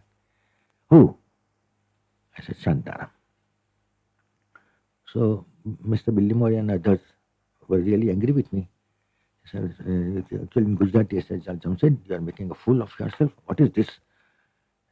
I said, I may be a bad businessman, but I want to be a good man, and I'm giving you the name of a man whose signature will hold good in the whole of India. Produced by Shantaram, will be accepted by all India. Produced by JBH Wadia, it will not be. And I'm more for the cause than for my name. So he came. Eventually, Ezra Mir was very much perturbed, and he thought that he was let down. In a way, he was, I must admit. But I did it objectively. I said, neither Ezra Mir nor myself nor You were saying, you were mentioning the how the Film Advisory Board, they were looking for the first producer, and Yes, yes. you suggested Shantaram's name. Yes. And I knew that neither Ezra Mir's name, nor mine, nor that of anyone else, could match the name of Shantaram from the box office point of view. And that's how Shantaram became the producer. Of course, when he resigned within a year, at the time of the Quit India movement, it was Ezra Mir who took his rightful place as the producer of Films Advisory Board. So at that time, the Film Advisory Board was more than an advisory board. It was actually a film production board. Absolutely. It was a film production board, and it is on the ashes of the film advisory board that the films division was born. I mean, it was reborn out of the ashes of film advisory Now, board. you refer to Ezra Mir, who was Yeah. Shantaram's immediate assistant. And who were the other Indian filmmakers and the technicians who were involved? I remember Bhaskar Rao, who gave that first memorable film advisory board documentary, The Tree of Wealth. Then, of course, Rustam Master was the cameraman, chief cameraman, and he was loaned by me. He was in Wadia Movietone, and I had loaned his services to the film advisory board. These two I remember. Then, of course, there was the Dali Daruwala and many others who were there with me. The moment they got a chance to be here, I gave them good certificates. And they were really good workmen, they good technicians, and they made good in the years that followed. Now, would you like to comment on the later history of the Film Advisory Board after Mr. Ezra Mir took over? No, except only since I mentioned the Tree of Wealth, I will just give that incident. Yes. The Tree of Wealth, I was also a member of the Publicity Advisory Board, Government of India. And there, the question of the films produced by the Film Advisory Board was taken up. And I'm sorry to say, but those who were there did not know anything about filmmaking, and they could not distinguish between a negative or a positive stock. They would not know whether it was bad photography or bad projection, or whether it was bad sound, original sound was bad, or whether the loudspeaker was not working well in the theater. So much of ignorance was there. And they began speaking disparagingly about the magnificent work which the Film Advisory Board was doing under Alex Shaw. My turn came, and I don't know what came over me, but I became very bold. I don't remember what I said extempore, but I remember one thing that I said, that please, since you have seen the Tree of Wealth now and you consider it to be an ordinary documentary, I am prepared to stake my reputation that this film is on a par and on level with the documentaries produced in England or elsewhere. And years afterwards, I was proved right when the Tree of Wealth got some citation or some trophy or whatever it is, first or second prize in an international festival of the documentary held in Europe or America. I don't remember. But at that time, I wrote a short letter to the Secretary of the Information Department and I said, now remember what I said. And we had really good. And Bhaskar Rao was one of the few documentary filmmakers trained by Alex Shaw. Definitely. Man, fortunately, he continued yes, being yes, active, yes, definitely, film yes, career very good, yes, with the films division absolutely, yes, till the 60s. yes, I know. I used to meet him here very often. I know. Now, would you like to say something about the later role of the films division and how it has developed in the short filmmaking? Because you have continued to make short films, though not as often as in the earlier days. You have been busy making films off and on. Yeah. Right up to the 70s. 75. So, would you like to comment on how this? What do you want me to comment? I have always been as you I have see, always been a strong supporter of the work done by the crew of the films division from the very beginning, and I've come into contact with many of them. And in one or two of my reports, which I was asked to give at the time of the inquiries, I don't remember which, I have spoken very highly of them, and I have criticized the bureaucratic approach of our government. And I said, if anything, if anything goes, if you want one reason why you would be justified in saying that the film division people, the technicians are not giving their best, the fault lies with the government bureaucracy. There are a lot of impediments in their way, a lot of interference, and therefore they should give up these tactics and give autonomy to films division. And that was what I said when our present Prime Minister, Mrs. Indira Gandhi, was also the Minister for Information and Broadcasting. At that time also some inquiries. It was in 65. So twice my reports have gone there, all favorable. Not out of flattery or not out of just superciliousness or anything, because I have come into contact with them, these workers, the technicians, the cameramen, the directors, the story writers. And I always had a very high opinion of them. But at the same time, I must admit that I am more or less divorced from the film division in the last decade. I don't know what has happened since 1975, 76. So you do believe that the short film movement can do a great deal Of course, even in the contemporary scene, of course, of provided course. it's used with Yeah, imagination. absolutely. But the only impediment again is the films division, because all the films have to be shown through the films division. So independent filmmakers, short filmmakers, do not stand any chance. Either the films division employees must get work, and they must go on producing professionally as they've been doing.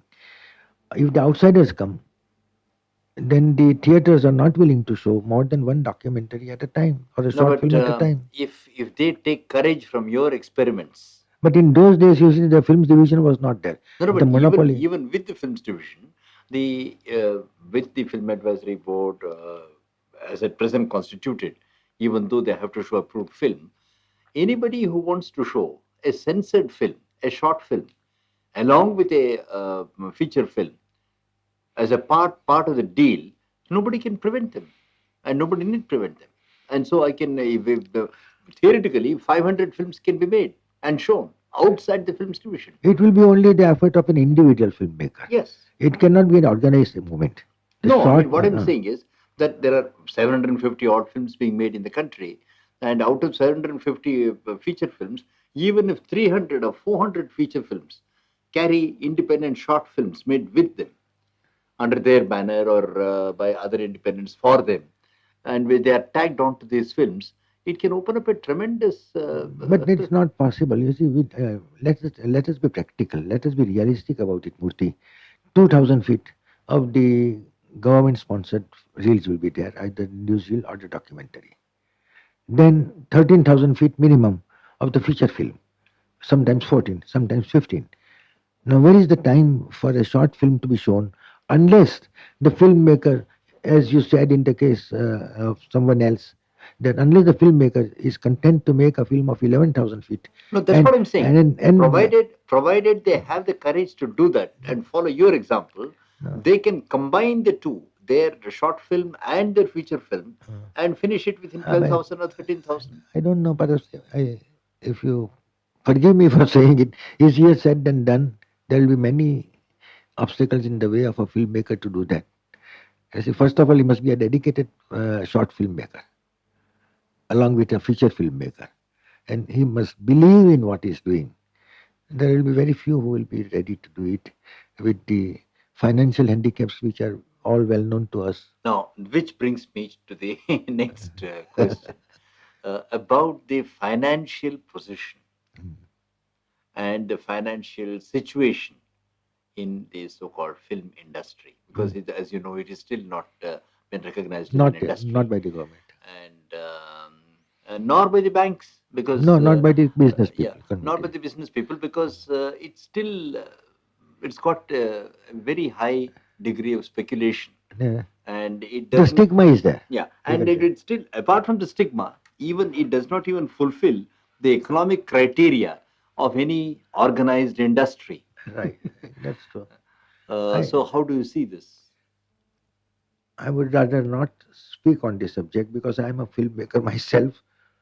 And No, but I thought that no, from that you can, from you what know, I say, you know the handicaps better than anybody else, what and what. you see the pinch. But the handicaps will involve personalities, the proposal filmmakers, and it will not be decent on my part just to go on seeing No, since we were, opening out on Yeah. this particular subject. so since we were But discussing the you history, can we can infer. infer what I'm going to say. One thing is certain, that we haven't got a production code. Whatever else we can say, and the production code for which I was fighting in 1950 as president of the IMPA, when I had brought the preamble for the censor code, and at that time I said that what we need is a code of conduct, just as the Americans and the Europeans have. And tried my best, but I did not succeed in those days, and I don't think anybody can succeed today. Uh, Somehow or other, the cardinal weakness, to put it politely, of the Indian film producer is that he believes in working as a lone wolf. He may attend the association's meetings and pass the resolutions, but when it comes down to grassroots, he only thinks of his film and his own security. That is average, every one of them, almost all of them. No use taking names.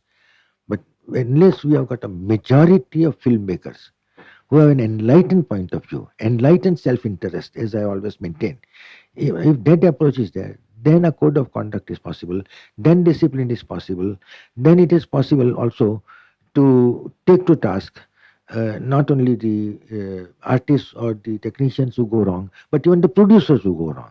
We must have the courage that if the producer is wrong, he must be taken to task. He must be disciplined as much as the artists or technicians or the employees. It should be from an enlightened point of view. No, I think you use the correct phrase, enlightened self-interest. Self-interest. Because in the long run, this is going to help all producers. All producers, but unfortunately nobody understands it. If you go through some of my articles in those days, you will find that mine was a voice in the wilderness. So only minority of one.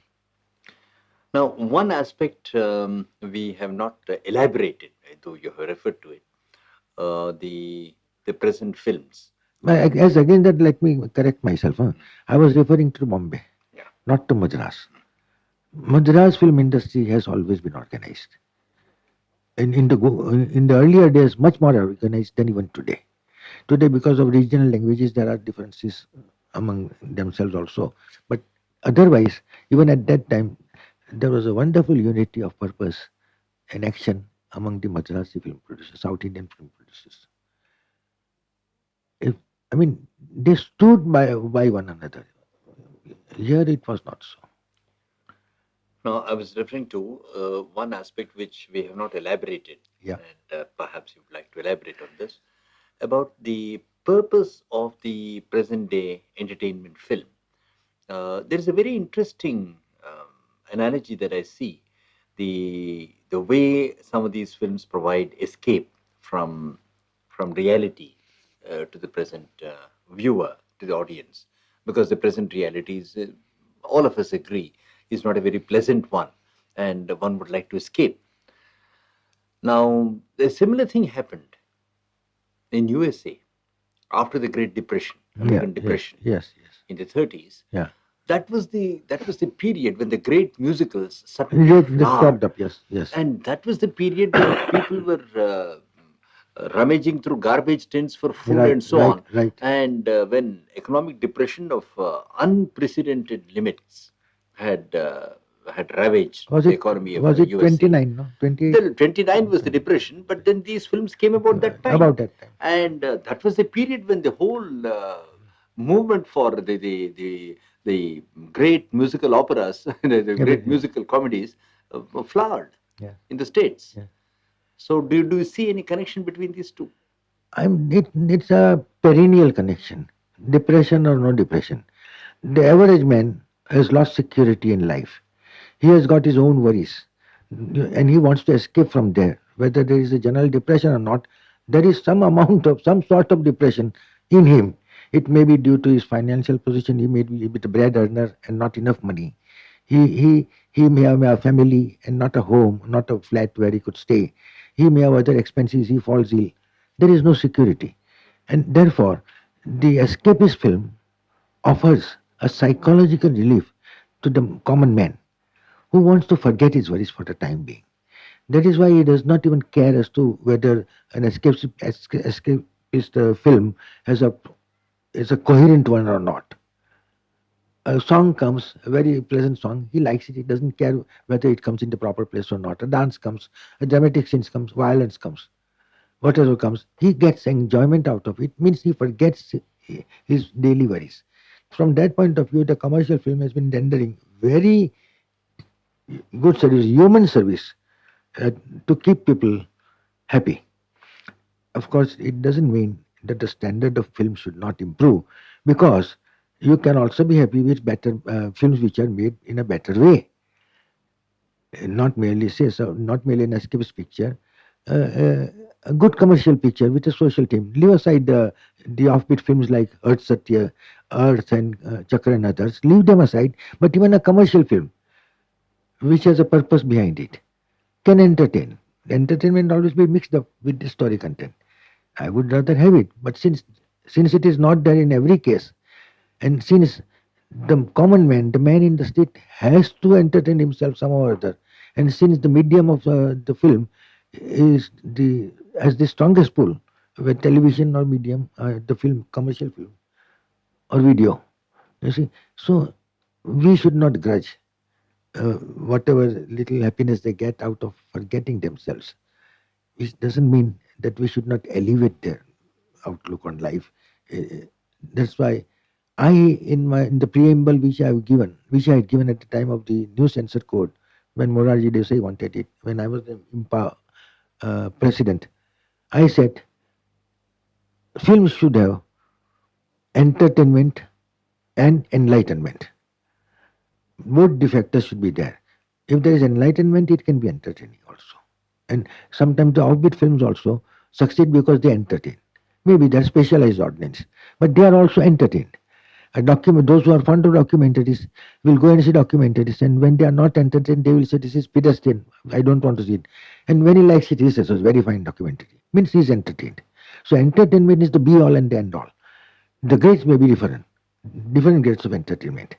And therefore, the escapist film on an average supplies entertainment on a certain scale, a semi-purposeful social film on another scale, a mythological on a third scale, you see. But they all supply, as they say, Parnassus has several peaks. And on each peak there dwells a god. You see, it's like that. Every genre has a purpose to fulfill. But and striking at attention, Murthy, I can tell you one thing. That when I use the word enlightenment, I'm very conscious about it. I want to be differentiated from educational. When our politicians and our rulers and when our critics and when our so-called intellectuals come out and say, why don't you produce educational film? You must educate the people. I say that is stuff and nonsense. If I were to produce the feature film to educate the people who are seeing it, what will the educational picture makers do? Will they produce entertainment films? The purpose of to promote education is the main job of those who are producing educational films. For the commercial filmmaker, it has got to be entertainment and enlightenment. And that is what, at least in my modest way, I have tried to do all along, all my life. I have tried to enlighten, I have never tried to educate. Yeah, Then another difficulty education is, is very and direct. another thing is the question which I have put so often to the uh, uh, people in Delhi in the good old days when I used to go there. And then when they say, why don't you produce and try to educate the masses? Then I always used to tell them, I am prepared to do it. But from whose point of view? If you are going to be the educators, the government, the bureaucracy, the ministers, and if you go wrong, who is going to re-educate you? Who is going to re-educate you when you go wrong? Very embarrassing question. No, nobody answered. Nobody ever answered me that question. I said, don't talk about that. And another thing I said, "Oh, you want us to produce educational pictures? I am prepared to do it. You give me the screenplay. You tell me. I submit to a screenplay of educational and so-called educational feature film, which is supposed to entertain. You approve of it, finance it. Then you make all the money out of it as you like. Distribute it, do what you like. I give you the film as you want. From your point of view, educational. But don't try to force others. If you want to be charitable, should be with your own money. You cannot ask the poor, embarrassed filmmaker who has no finance even to go through his feature film to say that now make educational. Charity should start at home. Charity must start at home. I said, you bear the brunt of it. No, you use the key figure enlightenment. Enlightenment. And you also said that the escapist film, the entertainment film, does a very useful social purpose. It provides escape. Yeah. And so that way it's very good. Now, but you are not just a filmmaker. You are a humanist, you are an intellectual. From that point of view, would you call a film which entertains in such a way that it deadens one's sensibilities? Now, I'm not entering the field of education or anything. No, of I that follow, sort. I follow. If it deadens one's sensibilities or critical faculties, would you call that a useful purpose? No, certainly not. That's why I always use the word enlightenment. Even my Wadia films, you see, my slogan in many of my advertisements and publicity was Wadia stands for entertainment, enlightenment, with an E common in both. A big E, entertainment, enlightenment. I believed in it, and I think I have done it more often than not in any film. That's a very Somehow or other I do it. For example, I've experimented in music.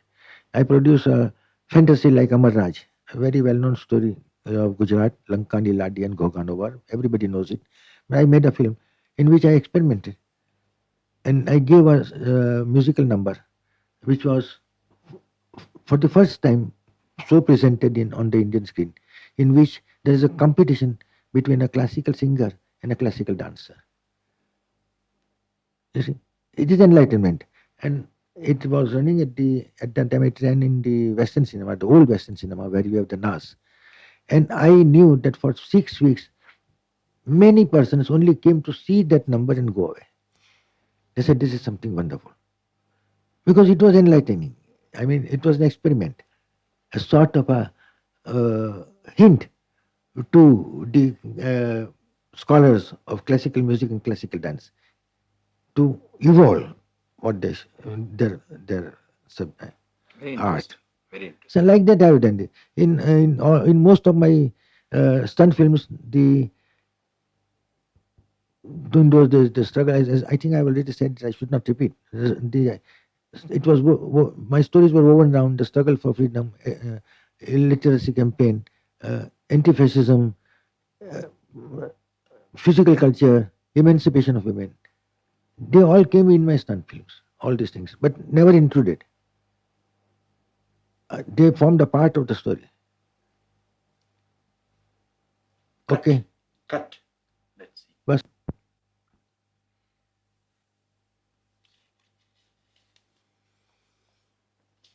Well, Jamshed Bhai, it's been a pleasure talking to you. I have been educated in the last 2 days, yesterday and today. Don't say. I've had the privilege of knowing you for a number of years, but now I can claim to know more of you.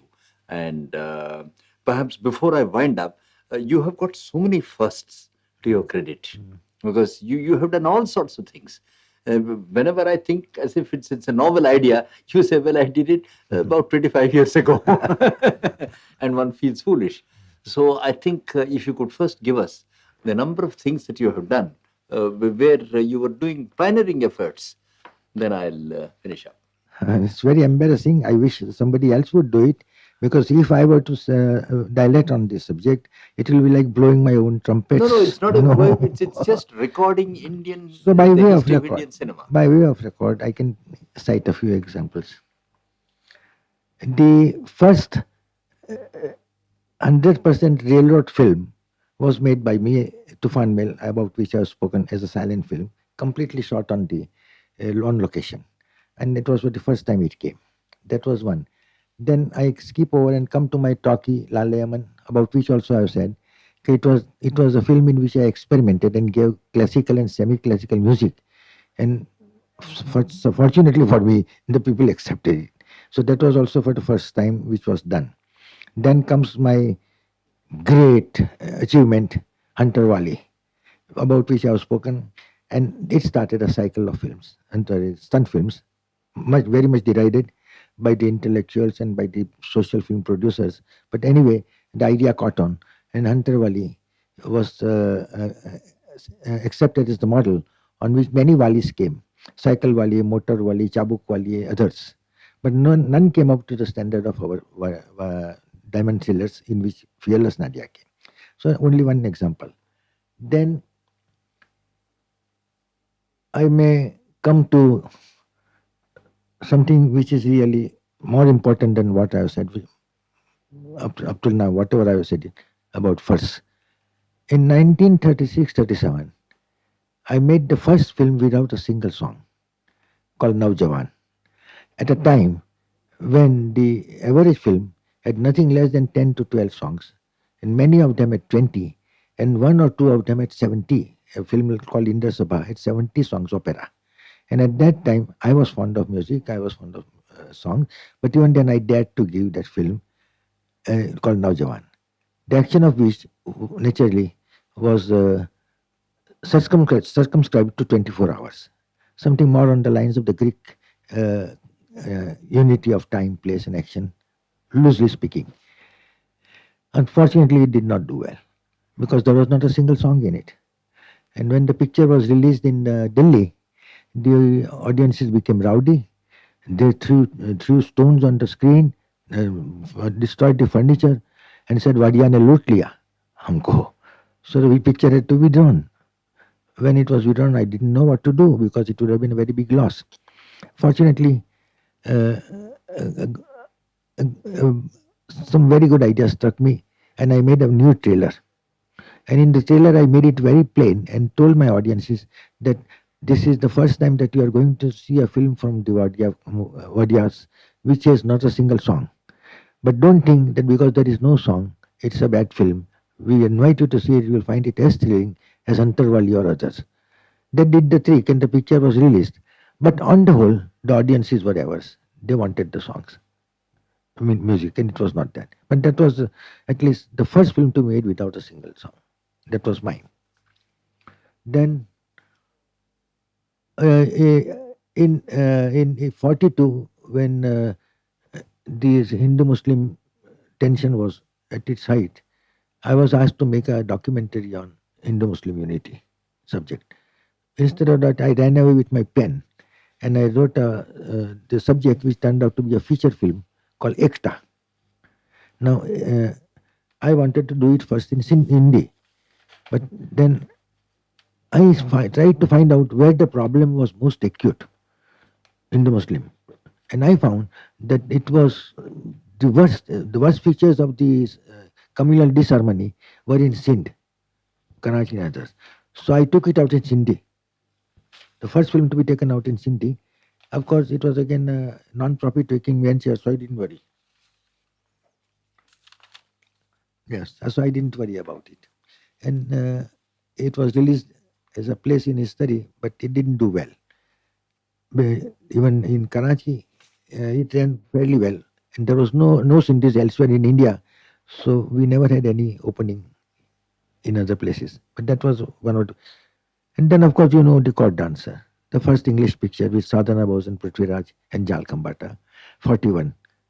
Now, produced during the years of storm and stress, when the shadow of Hitler was hovering all over the world and approaching India. At that time, I made the English version also, along with Raj Nartaki, Bengali, and Hindi. And like that, it will go on. Many firsts are there. And there's this film on Hindu-Muslim unity. Mm. I think for the first time you discovered Dara Singh. Am I right? No, not that. No, I did not discover Dara Singh, but I took Dara Singh in a Gujarati film I see. called Valo Namari. Now that is based on history actually. Valo Namari was a dacoit, but he was a dacoit of a different type. Apart from the fact that he never molested women and children, he believed Hindus, Muslims, and others to be one. He was against the foreign government, the British government. He wanted to fight against them. So Dara Singh I took up as the dacoit in that Gujarati film, and it did well. It got 4 awards out of 11 awards from the government of Gujarat, film film government that department. That was that. Hindu-Muslim unity was reigning passion with me. Many films I have reverted to it. I think did you forgot to mention Madhosh? Madhosh, yes. That was the first. I'm glad you remind me. That was the first time that I had the solo sitar background music by Khan Sahib Vilayat Khan. The whole and entire in the entire picture. Of course, here and there I had to support it with a accompanying piano, but nothing more than that. And I took up Vilayat Khan when he was yet to become an international celebrity. But I had listened to him very often. And it was my music director, Madan Mohan, with whom I had a discussion. And he said, I'm bringing Vilayat Khan. So, I think Madan Mohan had a great ear for classical music. he had also classical, and Madan Mohan was really a very good musician, great musician, but unfortunately, somehow or other, he lost his moorings. Otherwise, he could write the score in uh, in, in in in in our Indian alphabet, Hindi alphabet, and also the English, Yes, yes. like Sri Yeah, Ramchandra. Western notations. Madhosh was starred Meena Meena Kumari. Kumari. Meena Kumari, by the way, is my one Yes, of the correct. first which I can claim is Meena Kumari. She came in a film called Maghroor. She was the second heroine, and she stole the picture from all others. And after that, I brought her in Madhosh as a heroine in her own right, star in her own right. I believe when we got into a skirmish with China over Tibet, Yeah. perhaps yours was the first Yes. documentary that was made. Yes. All under heaven by force. Yes. Jamshed Bhai, thank you very much. It's been very kind of you to spend these 2 days recording your. Jamshed Bhai, I can't thank you enough for sparing all your time yesterday and today for recording this early history, or the history of early Indian cinema, because you have been an institution, not just a filmmaker, but your involvement in the cinema has been so deep, and whatever you do, you get so involved that you're not only just a filmmaker, but you're also a good film historian. And that's exactly what we wanted to do, because we wanted to capture the dramatic development of Indian cinema, whatever its present dilemmas may be, whatever its contemporary difficulties may be. It has had a glorious past. It has started, it has got many firsts to its credit, and I'm sure the future is also equally bright. It might sound very idealistic, Inshallah. but I'm one of those optimists who refuses to be overcome by the circumstances of the day. And in that sense, I must thank you. You have been a part of the history of Indian cinema. Now, I thank you, Murti, but then all that you have said in my praise is very embarrassing. I am already starting to feel a slightly taller than I am. And it has been a pleasure for me also to be with you after such a long time. And I look forward to our meeting again, not necessarily for an interview, but over a, over a glass of scotch and good exchange of ideas. Thank you very much.